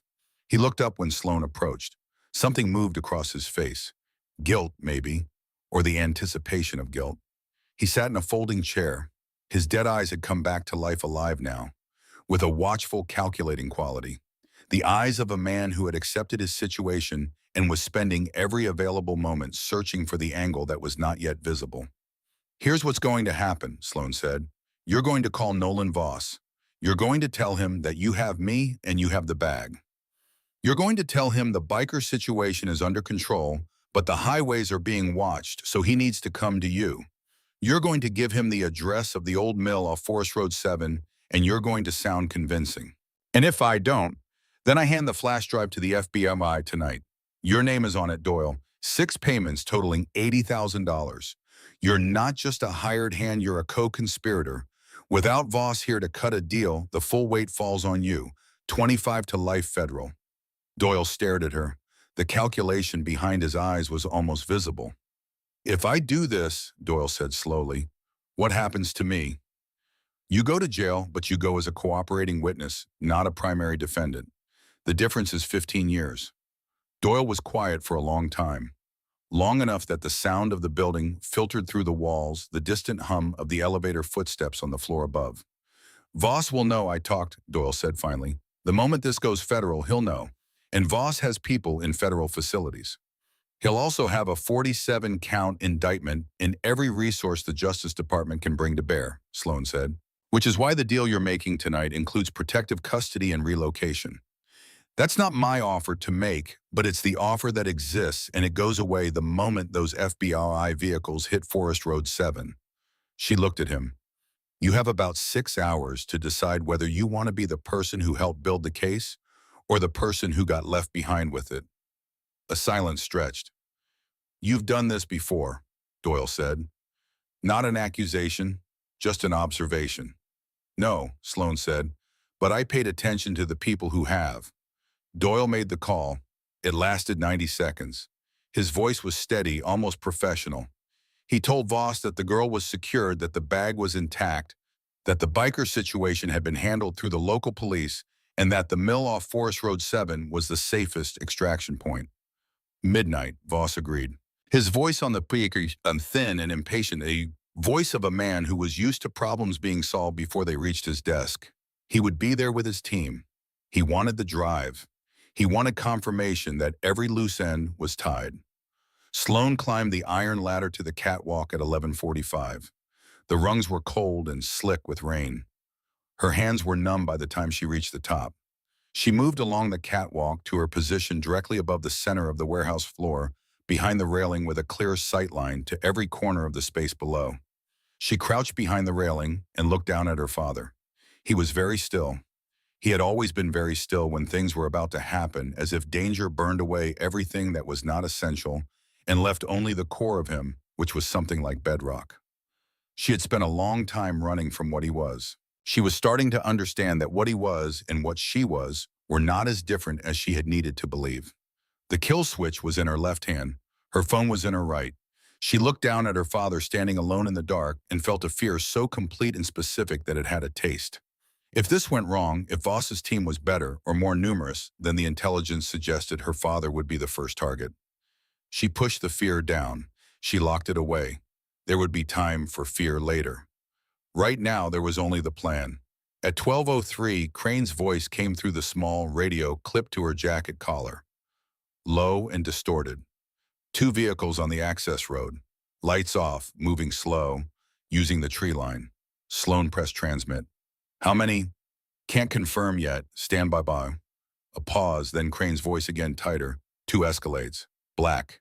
I can see the window profile from here, reinforced glass. Laminated, not standard. These aren't street vehicles, Sloan. Her stomach dropped an inch. Armored SUVs. Voss had not sent a retrieval team. He had sent an extraction force. Hold positions, she said. Nobody moves until I say. The two Escalades rolled through the loading bay entrance with the slow, deliberate weight of vehicles that understood they did not need to hurry. Their tires crunched on the broken concrete. The parking lights cast a faint amber glow across the floor without illuminating anything useful. They moved like two dark thoughts entering a dark room, purposeful and unhurried and very sure of themselves. They stopped in a V formation 20 yards from where Cole stood. Engines off. The silence that followed was the silence of people inside vehicles assessing a situation before they commit to it. Then the doors opened. 6 men stepped out. Not 4. 6. They moved with the fluid, overlapping efficiency of a well-trained team, spreading instantly into a covering formation, checking corners and overhead and shadow with the practiced economy of people who had cleared rooms in places that mattered. Tactical vests over dark clothing. Suppressed carbines held at the low ready. Night vision monoculars mounted on their helmets, lenses up but ready to drop. Private military contractors. The real kind. Men who had learned their trade in places where the learning was immediate and the consequences of getting it wrong were permanent. Sloan counted positions. Angles. She recalculated her coverage. She had planned for 4. She had hoped for 5. 6 was a different problem. Then the passenger door of the lead Escalade opened, and Nolan Voss stepped out. He was a disappointing figure for a man who had caused so much destruction. Small and slight in a charcoal wool overcoat that probably cost more than Ruth Holt made in 6 months. Wire-rimmed glasses. Thin hands that moved with the fastidious precision of someone accustomed to handling fine things and having other people handle the coarse ones. He carried a black umbrella, which he opened immediately against the rain, with the automatic gesture of a man who had never in his adult life allowed himself to be rained on, if it could be helped. He scanned the warehouse. He saw Doyle slumped and bound in the chair. He saw Cole standing alone in the center of the floor. He did not see the girl on the catwalk. He did not see the nomads in the shadows. He did not see the 6 lamps aimed down at the space where he was standing. He saw exactly what Sloan had designed for him to see. "You're not Doyle," Voss said. His voice carried easily in the empty warehouse, thin and precise, faintly impatient. The voice of a man for whom other people's inefficiency was a personal affront. "No," Cole said. "I'm the father." Voss looked at Cole with the expression of a man encountering an unexpected item on his schedule. Mild irritation. The barest flicker of reassessment. "The biker," Voss said. He almost sighed. "I'd hoped to avoid this. It's all so—" He gestured vaguely with his free hand. "Theatrical." He turned to his team. The gesture he made was the gesture of a man ordering the check, small, loose-wristed, entirely casual. "Kill him," Voss said. "Find the girl. Find the drive. Burn the building. I have a flight at 4. 6 carbines came up in unison. 6 red laser sights painted Cole's chest. The moment stretched. Sloan exhaled. She threw the switch. 84,000 lumens detonated in the warehouse like a second sun. 6 lamps blazing simultaneously, all aimed downward at the center of the floor, turning the dark cathedral of rust and abandonment into a blinding white void. The effect was not gradual. It was instantaneous. A wall of light that hit the 6 mercenaries with the physical force of something they had not anticipated and could not immediately process. These were professionals. They were trained for most things. They had not been trained for this specific thing, at this specific intensity from this specific angle after spending 40 minutes in near total darkness, while their eyes had been open at maximum dilation. Two of them stumbled backward, hands flying to their faces. One dropped to a knee, his aim breaking completely. The night vision monoculars still mounted on their helmets, lenses up, caught the reflected light and multiplied it, turning instruments of advantage into instruments of additional involuntary blinding. A half second, maybe less. The nomads moved. They came from the positions Sloan had placed them in, from behind the machinery, from the shadows along the walls, from the angles the mercenaries had not been able to check, because Sloan had placed the flood lamps to create specific blind spots in specific places. They came fast, and they came coordinated, and they came before the mercenaries had recovered. Reyes came off the beam. Cutler came from behind the log deck. Two more from the peon domain saw housings. All four with shotguns leveled closing distance. The first beanbag round hit the nearest mercenary in the chest. 200 grams of lead shot in a fabric pouch moving at 300 feet per second carries more kinetic energy than most people have experienced outside a car accident.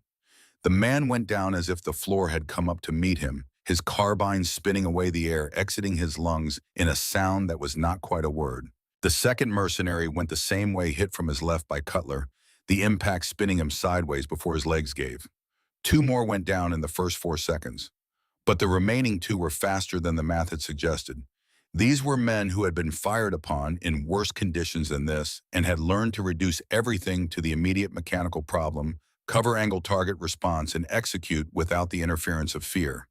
They dropped behind the armored escalades and began returning fire within 6 seconds of the lights coming on. Disciplined return fire, controlled aim directed at muzzle flashes. The suppressed carbines made their abbreviated business-like sounds. Rounds punched into the conveyor housing where Reyes had repositioned. Sparks flew. A flood lamp near the loading bay took a round and burst with a sound like a light bulb magnified, and a pocket of shadow opened near the right side escalade. Sloan pressed herself flat against the catwalk grating. The metal was cold and wet beneath her palms. She could feel the vibration of each shot through the steel framework. The fear was present and physical and real, but it was not in charge. She was in charge. She looked down at the fight with the eye of someone who could see the geometry of the whole space, the angles and positions and gaps. The two mercenaries behind the escalades were using the vehicles as cover, and it was working. The nomads could not advance on them without crossing 10 feet of open floor with no intermediate cover. But they could not see the catwalk. Sloan moved. She stayed low below the railing line, moving on hands and knees along the wet grating. Each placement, deliberate, each movement controlled the cold rain, making the metal treacherous beneath her. She reached the lamp nearest the right side escalade. It was aimed at the center of the floor, its beam falling uselessly on empty concrete. She grabbed the housing. The metal was hot.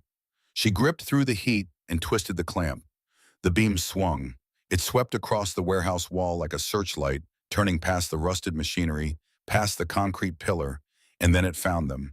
The two mercenaries crouched behind the escalade, their backs to the catwalk, their faces suddenly lit from an angle they had not accounted for. They flinched.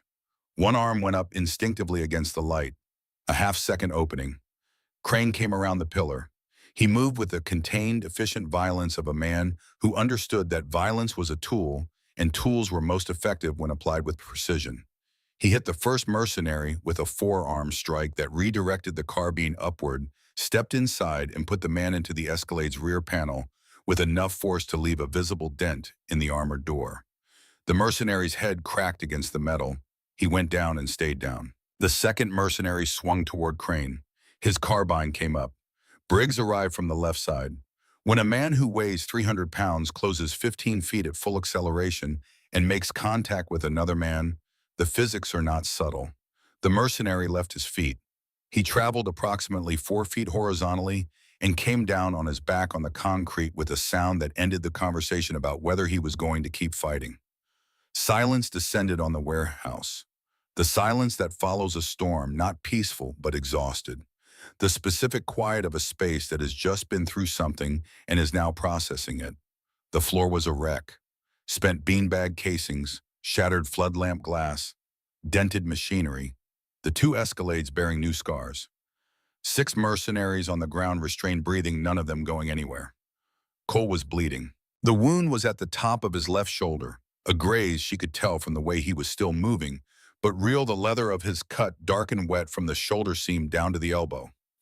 He had gone for one of the mercenaries as they came around the escalade and taken a round in the doing of it. He was standing. He was upright. He was walking toward Nolan Voss. Voss had not run. He had not fought. He had stood beside his escalade through the entire 90 seconds of it, with his umbrella clutched in both hands, the umbrella that a stray round had shredded sometime in the middle, its fabric hanging in wet strips from the wire frame, and watched his private army be systematically dismantled with the paralyzed incomprehension of a man who had spent his entire adult life ensuring that he was never in the same room when this kind of thing happened. His wire-rimmed glasses sat slightly crooked on his face.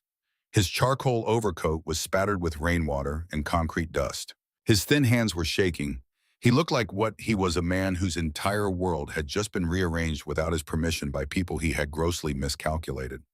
Cole grabbed him by the collar of his expensive coat and hauled him forward and through the loading bay without slowing down the smaller man's feet barely finding the floor. Out into the rain, out onto the bluff. The river was loud in the dark.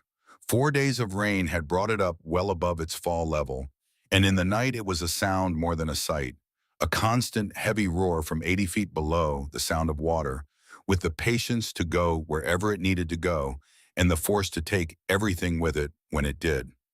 Cole walked Voss to the edge of the bluff and stopped. The ground ended 12 inches in front of Voss's polished shoes. Beyond the edge, the darkness dropped away into the sound of the river. In the faint ambient light, the water below was a moving darkness, fast and cold, and without any particular interest in what fell into it. Voss looked down. The sound he made was not a word. Crane materialized at Cole's left shoulder. He looked at the river. He looked at Voss. He looked at Cole. "Current's running hard tonight," Crane said, almost gently. "Water's high. Nobody finds anything in that for weeks. Maybe not at all." Cole stood at the edge of the bluff with his bleeding shoulder and his fist in Voss's collar and the rain running down his face and into his beard, and he looked at the man who had sat in a comfortable office and given the order to disappear his daughter, who had said the words "kill her" with the same casual authority with which he might tell someone to cancel a meeting, who had sent the knife that had gone into Jesse Holt's side. He thought about the river. He thought about how easy it was from here. He thought about everything that lived downstream of easy. He heard the footsteps behind him. Light. Quick. Sure. He knew them. Sloane came off the loading bay stairs and walked out onto the bluff in the rain. She was soaked, her short hair plastered flat, her jacket dark with water, her face pale in the way of someone who has been holding something very tightly for a very long time and is about to set it down. She had a cut on her right palm from the flood lamp housing. The blood had been washed thin by the rain running in a pink line between her fingers. She walked to her father's side. She looked at Voss, crumpled and shaking, at the edge of the drop, his expensive coat ruined, his glasses gone somewhere in the mud, his face a study in the bottomless terror of a man who has run out of transactions. She looked at her father. "Daddy," she said. He did not look at her. His jaw was set. The muscles in his forearm were rigid, his fist still bunched in Voss's collar, his eyes on the river below. "Daddy, look at me." He turned his head. The rain ran between them. The river roared below. The wind moved through the pines on the ridge above and carried the smell of pine sap and cold stone and the cleanness of Montana at night. "There is a boy in that hospital," Sloane said. Her voice was steady. It had cost her something to make it steady, and she paid that cost willingly because the words required it. "He is 17 years old. He had never been in a fight before tonight. He had no weapon. He had no plan. He had no backup and no idea what he was walking into. He just saw someone in trouble and stood up. With a dish rag." She paused. "That is the bravest thing I have ever seen in my life. And I have seen men do things that required real courage." Cole was listening. She could tell by the quality of the stillness he was present and he was hearing her. "If you put this man in that river," Sloane said, "you are telling the world that what Jesse did means nothing, that the only answer to violence is more violence, that the biggest fist always wins and the law is just what you call it when the fist isn't big enough." She took a step closer. You are proving every person who has ever called you a criminal right. Every prosecutor, every reporter, every person who said the Iron Saints are just men who use a code as an excuse. Another step. And you are proving Jesse wrong. You are standing over the body of the man who hurt him and demonstrating that the thing Jesse believed in, that standing up is enough, that doing the right thing matters, was a lie. The silence between them had a temperature and a texture.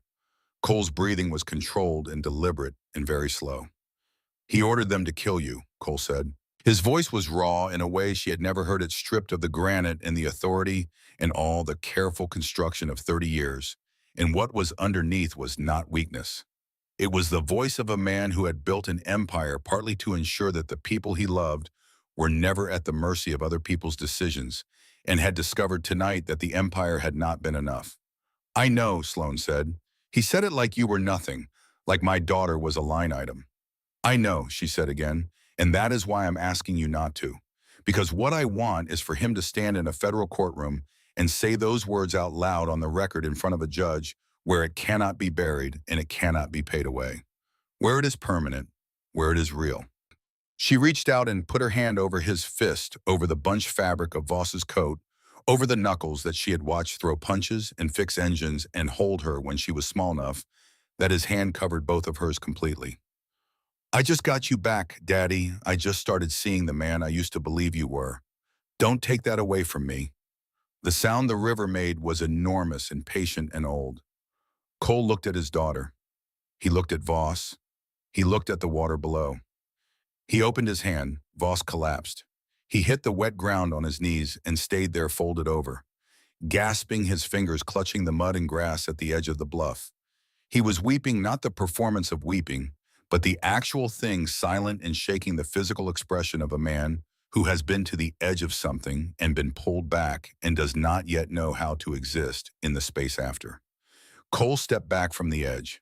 He turned away from the river. He looked at Sloan, and for a moment in the rain, with the blood dark on his jacket and the exhaustion of the longest night of his life, in the lines of his face, he looked like what he was beneath all the rest of it.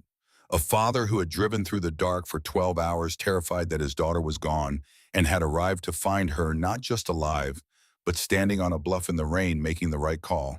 He put his hand on the back of her head briefly, then he dropped his hand. Call them, he said. His voice was quiet and drained, the voice of something that has been running at full intensity for hours and has finally found the place where it can stop. Give them everything. Sloan made the call at 12:51 in the morning. This is Sloan Mercer, she said when the duty agent answered. I have information regarding a federal money laundering operation run by a man named Nolan Voss. I have a flash drive containing 4 years of documented bribe payments to law enforcement officers, state officials, and federal agents across 3 states. I have financial routing records for an offshore laundering network totaling in excess of $300 million. I have video of Nolan Voss personally ordering the murder of a minor. She paused.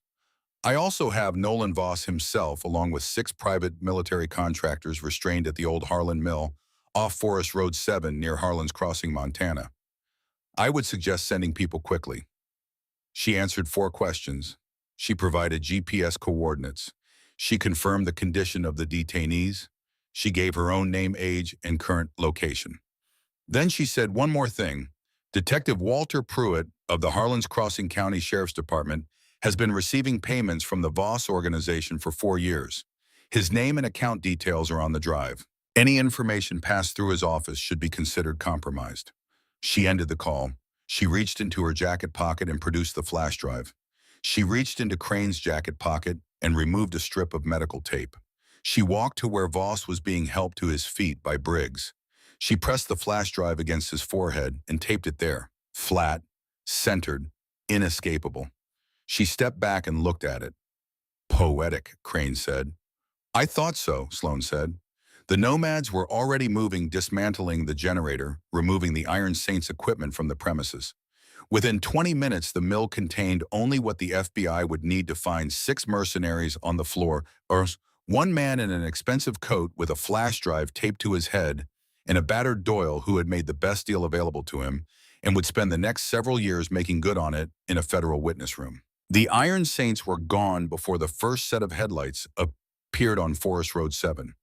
The drive back to the hospital was silent. Sloane sat against the van wall with her knees drawn up, her head leaning back against the cold metal. The adrenaline was leaving her body the way water leaves a cracked vessel, steadily without drama, taking something with it that she knew she would not recover until she had slept for a very long time. Cole sat across from her, his left arm in a field dressing that Crane had applied with practiced efficiency. The wound would need stitches. He had refused to discuss it until the job was finished. The job was finished. They rode for a while in the dark without speaking. Then Cole said, "I was going to drop him." His voice was not confessional. It was just a statement of fact offered without decoration. "I know," Sloane said. "If you hadn't been there, I was there." He was quiet for a moment. "Your mother used to do that," Cole said. "Stand in front of me when I was about to do something I couldn't take back. Put herself between me and the thing." He stopped. The van moved through the dark. The pines on either side of the road were black walls against the lesser black of the skyline. She was the only person who ever could. Sloane looked at her father. She had spent 3 weeks running from what he represented. She had spent one night inside the thing. He was the structure of loyalty and consequence and code that he had built his life around, and she had bent it towards something different than it had always been bent toward. Not broken it, bent it. "She sounds like she was formidable," Sloane said. Cole looked at her. Something moved in his face, old and careful and enormous. "She was," he said, "she was the most formidable person I ever knew." He paused. "Until recently." They rode the rest of the way in silence. Father and daughter, the mountain and the storm, connected by blood and by the choice to be better than what blood alone required. Jesse Holt opened his eyes on a Friday morning. The ceiling first.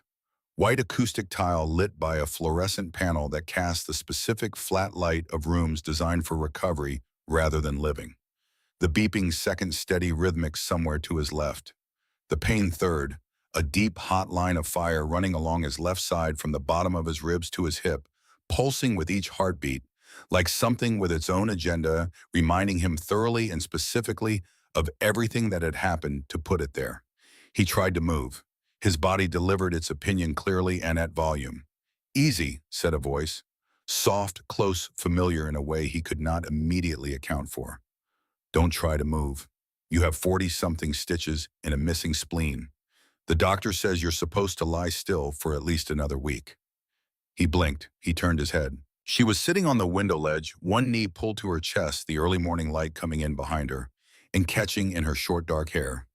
She was wearing a gray hoodie, soft and worn. Her hands were folded around her knee. Her eyes, that particular blue he had cataloged at some point between the bell above the diner door and the moment when everything had gotten very fast and very loud, were fixed on him with an intensity that made the room feel like a smaller space. "You're okay," Jesse said. It was the first complete thought his mind produced. Not a question. "Yes," Sloane said. She smiled. It was full and unguarded in a way that changed the geometry of her face, the careful composure relaxing into something that must have been there all along underneath. "Because of you." He thought about this. "Did I win?" he said. His voice came out as a dry rasp that hurt to produce, but the corner of his mouth moved. Sloane let out a breath that was somewhere between a laugh and something else, a sound with more history in it than laughter usually carries. "You won," she said. "You held the line. The rest of it got handled." She looked at him. "It's over, Jesse. The men who did this, they're in federal custody. All of them." "Good," Jesse said. He let his eyes drift closed for a moment, not unconsciousness, just the exhaustion of someone who has been holding something very heavy for a very long time and has just been told they can set it down. "That's good." The door opened, and Ruth Holt came in. She had not slept in 4 days. She had barely eaten. She had worn a path in the linoleum between the waiting room and the ICU doors that the night nurses had begun to think of as Ruth's path, a specific groove in the routine of the ward, as reliable as shift change. She saw her son's eyes open. She saw him look at her. She made a sound that was not a word. It was not designed to be a word. It was the sound a person makes when the thing they have been most afraid of losing is suddenly irrevocably still there. She crossed the room and gathered him in her arms as carefully as a person handles something they understand to be both precious and fragile. pressing her face into the curve of his neck and shaking with the sobs she had been holding back through 4 days of terror and prayer and the grinding endurance of a woman who had learned long ago that she did not have the option of coming apart. "My boy," she said, "my stubborn, wonderful, impossible boy." Jesse held his mother with his free arm and winced at the pressure on his side and did not complain about it. "Hey, Mom," he said. Cole arrived 20 minutes later. He was not wearing his cut. He wore a dark t-shirt and jeans, his left arm in a proper sling, now the wound dressed in clean white bandaging. He carried his helmet in his right hand and a small paper bag in the other. He did not announce himself. He did not need to. Ruth saw him first and went very still, the way people go still when something large and deliberate enters their space. Jesse saw him a moment later and understood without being told exactly who this was. Cole walked to the bedside. He looked down at Jesse, at the bandaging, the tubes, the monitors, the fragility of a 17-year-old boy in a hospital bed who had gone looking for nothing more than the end of a Tuesday night shift and had found something else entirely. Cole extended his hand. Jesse took it. Cole's hand was enormous, calloused ink, covered the hand of someone who had spent decades gripping handlebars and making hard decisions. He held Jesse's hand with a gentleness that seemed structurally at odds with the rest of him, as if it were a mode he had to shift into deliberately and had learned over a long time to access. "You saved my world, son," Cole said. His voice was low. There was something in it that had not been there before Tuesday night, a quality of having been taken apart and reassembled, not quite in the original configuration, some structural change that you could not point to specifically, but that was present in the whole. "There aren't words for that. There isn't enough money in the world for that. You gave me back my daughter." Jesse looked at him. He thought about the moment in the diner, the moment before the vault over the counter, the moment of decision which had not felt like a decision at all. It had felt like the absence of a choice, like there was only one thing a person could do and he had done it. "I just couldn't let them take her," Jesse said. "That didn't seem right." "No," Cole said. "It wasn't right, and most men would have stayed behind the counter." He paused. "You didn't." He released Jesse's hand.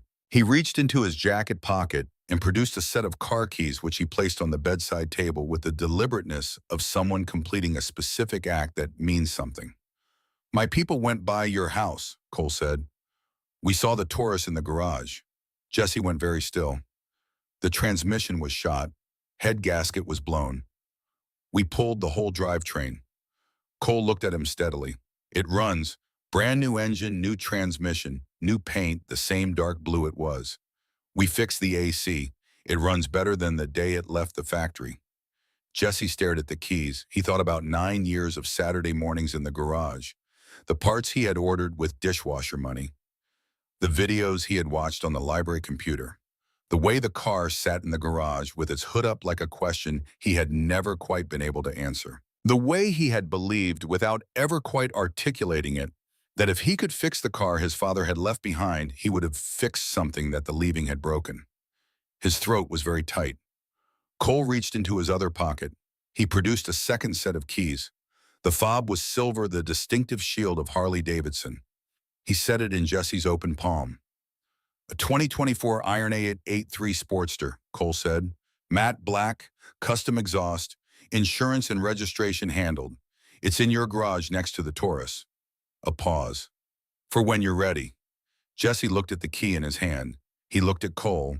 He looked at Sloane, who was watching from the windowsill with her knee pulled up and her eyes bright with something that was not quite tears and not quite not. "I can't accept this," Jesse said. "You're not accepting a gift," Cole said. "You're accepting a debt being paid." He looked at Jesse with the gravity of a man who means exactly what he says and considers the precision of language a matter of honor.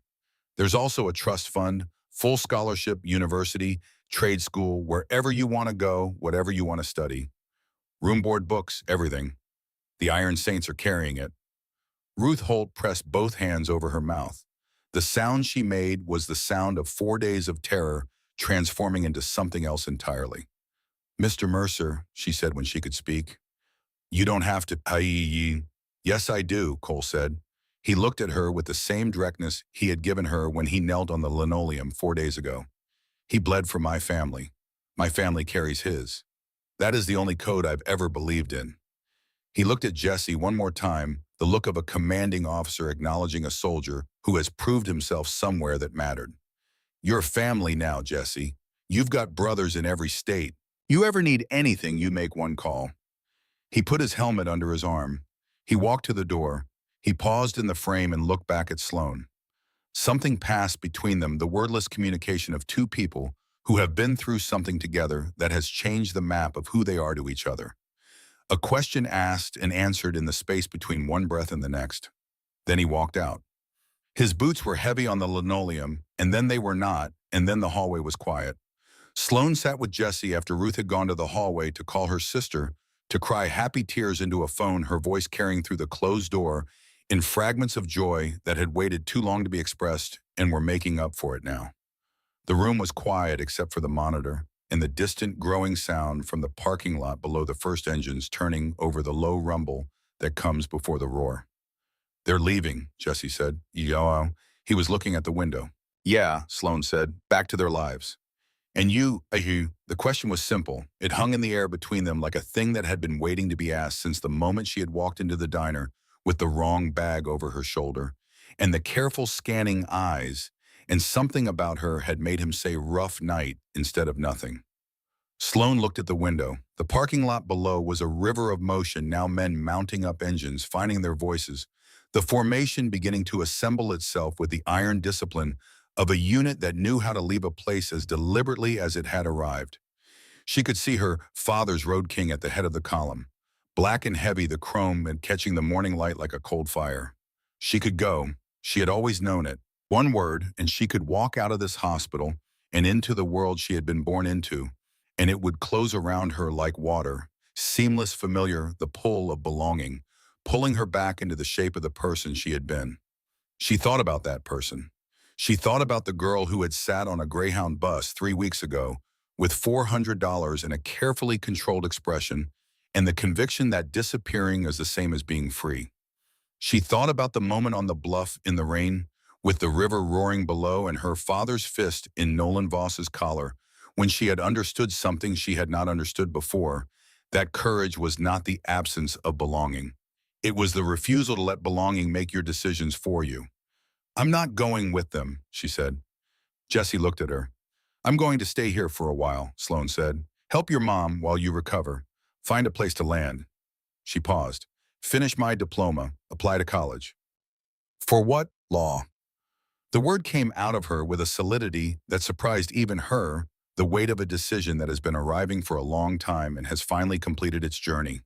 I've watched things get solved with money and fists and the threat of what happens to people who don't cooperate my whole life, she said. I want to learn how to solve them differently. With evidence. With arguments. In rooms where the record is permanent and the outcome is public and the truth has to be able to survive scrutiny. She looked at him. You did something Tuesday night that I don't think you understand yet. You didn't hit anyone harder than they hit you. You didn't outmuscle anyone. You just stood in the way and refused to move and said no, and that was enough to change everything. She looked at him steadily. I want that to be my weapon. I want to spend the rest of my life learning to be that kind of powerful.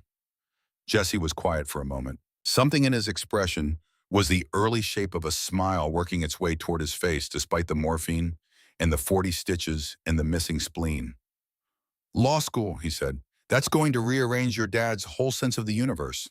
Sloan laughed. It surprised her. It arrived before she could prepare for it, sudden and real, the laugh of someone who has remembered they are capable of it. The laughter of a girl who has been holding herself together under extreme pressure for 4 days and has found in a hospital room on a Friday morning the first genuinely uncomplicated moment. He'll adapt, she said. He seems like he can handle things, Jesse said. He can handle most things, Sloan said. He's going to have a harder time with this one, but he'll get there. She looked at him. What about you engineering the scholarship you've had about 10 minutes to think about it? Jesse looked at the ceiling. He looked at the keys on the bedside table, both sets, the Taurus and the Harley, side by side on the pressboard surface. He thought about the garage in autumn, the hood up, the grease on his hands, the satisfaction of making something run that had been broken. Automotive engineering, maybe, he said, or mechanical. Something that builds things. Something that fixes things. A pause. Something that takes a broken thing and makes it better than it was. That sounds right, Sloan said. A knock at the door. Sloan opened it. Crane stood in the hallway holding a vest. Not a full member's cut, no patches, no rockers, nothing that named him or claimed him. Just a piece of quality leather, clean and black and new. On the left breast, a single patch had been stitched in white thread against the black leather, protected by the Iron Saints. Crane held it out to Sloan without speaking. She took it. She brought it back to the bed and held it up so Jesse could see. She watched his face, then she draped it over the back of the chair beside his bed. "My father left that for you," she said. "Wear that anywhere in this country and nobody touches you." Crane had already gone. The sound began at 6:04. A low tremor first felt before it was heard coming up through the floor of the building through the chair where Sloan sat through the window glass in the frame. Then the sound itself, engines, dozens, then hundreds, finding their voices one by one, and then all together a sound that was not simply loud but textured, layered the thunder of American engines in number, a sound that had its own weather. Sloan went to the window. Below the formation was complete. 200 machines in 3 abreast columns, stretching from the hospital parking lot out through the main entrance and down Elm Street as far as she could see. Running lights blazing in the early morning gray. Chrome gleaming with the cold clarity of a Montana October dawn. The riders sitting straight, not rigid but upright, with the posture of people who have covered enough miles to have made peace with both the road and themselves. At the head of the column, Cole Mercer's Road King idled with a deep, unmistakable authority. He was looking up. He had found the window. He had found her, she could tell by the quality of the stillness, the way he had stopped moving, and the way he stopped moving when he had located something he had been looking for. She pressed her hand against the glass. The vibration came through it, through the pane and the frame and the old brick of the hospital wall into her palm and up through her arms, settling in her chest somewhere near the center, like a frequency her body already knew. Cole raised his hand, not a wave, not a gesture of farewell. An acknowledgement, the minimal, precise gesture of a man who uses exactly as much as he means, and no more, raised in the direction of his daughter, saying the thing that men like him say with motion, because they cannot quite manage it with words. "I see you, I know you, I am proud of you." Then he dropped his hand, engaged the clutch, and the column moved. It moved with the coordinated precision of something that had been doing this for a long time and had no reason to do it any other way.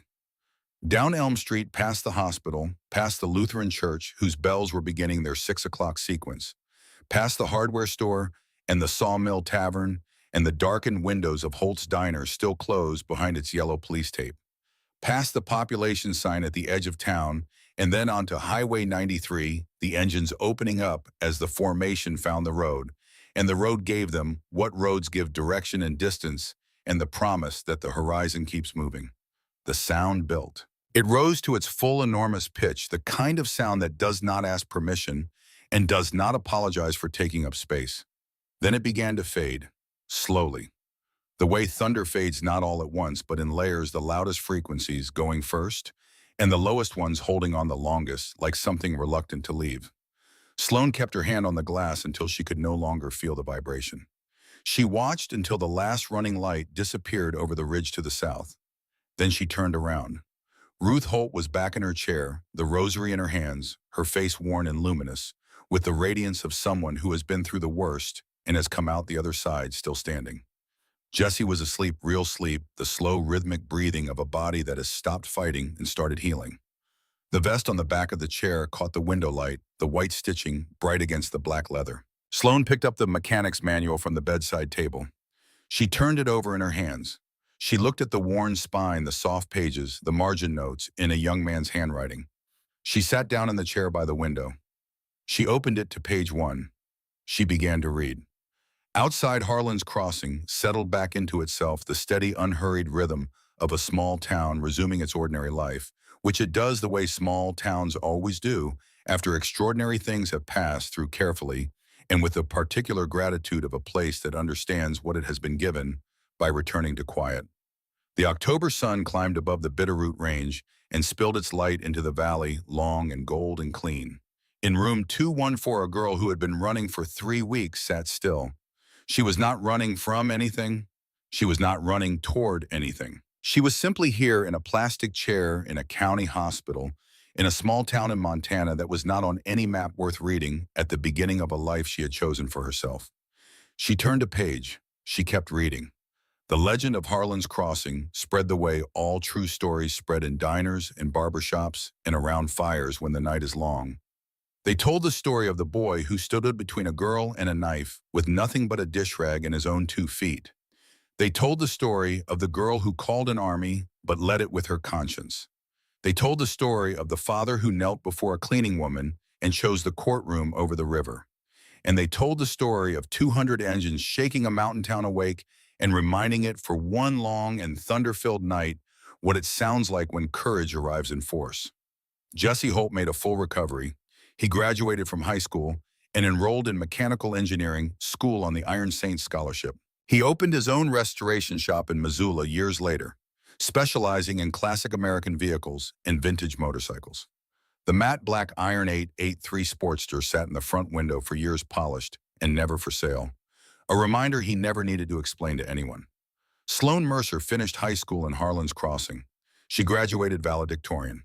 She went to college, then law school, and passed the bar on her first attempt. She never wore the leather again, but she kept a photograph of her father on her desk, taken from a distance on a highway somewhere in Nevada. The Road King, a black shape against a red sky next to a folded menu from a diner in Montana that still made the best fries she had ever eaten. Nolan Voss was indicted on 47 federal counts. 19 law enforcement officers, 2 judges, and a state senator were charged as co-conspirators. Walter Pruitt pleaded guilty to 12 counts of public corruption and was sentenced to 11 years in a federal penitentiary. He did not return to Harlan's Crossing. Derek Sallow surrendered his cut on a Wednesday morning and was on a bus east before noon. He did not contest it. He did not ask for anything.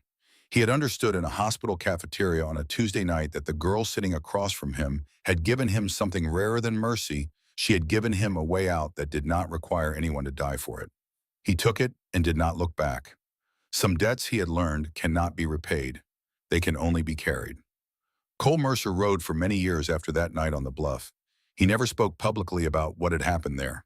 But people who knew him said he was different after Harlan's Crossing, not softer exactly, just more deliberate, more careful about the difference between strength and force, more willing to ask rather than tell. He called his daughter every Sunday. She always picked up.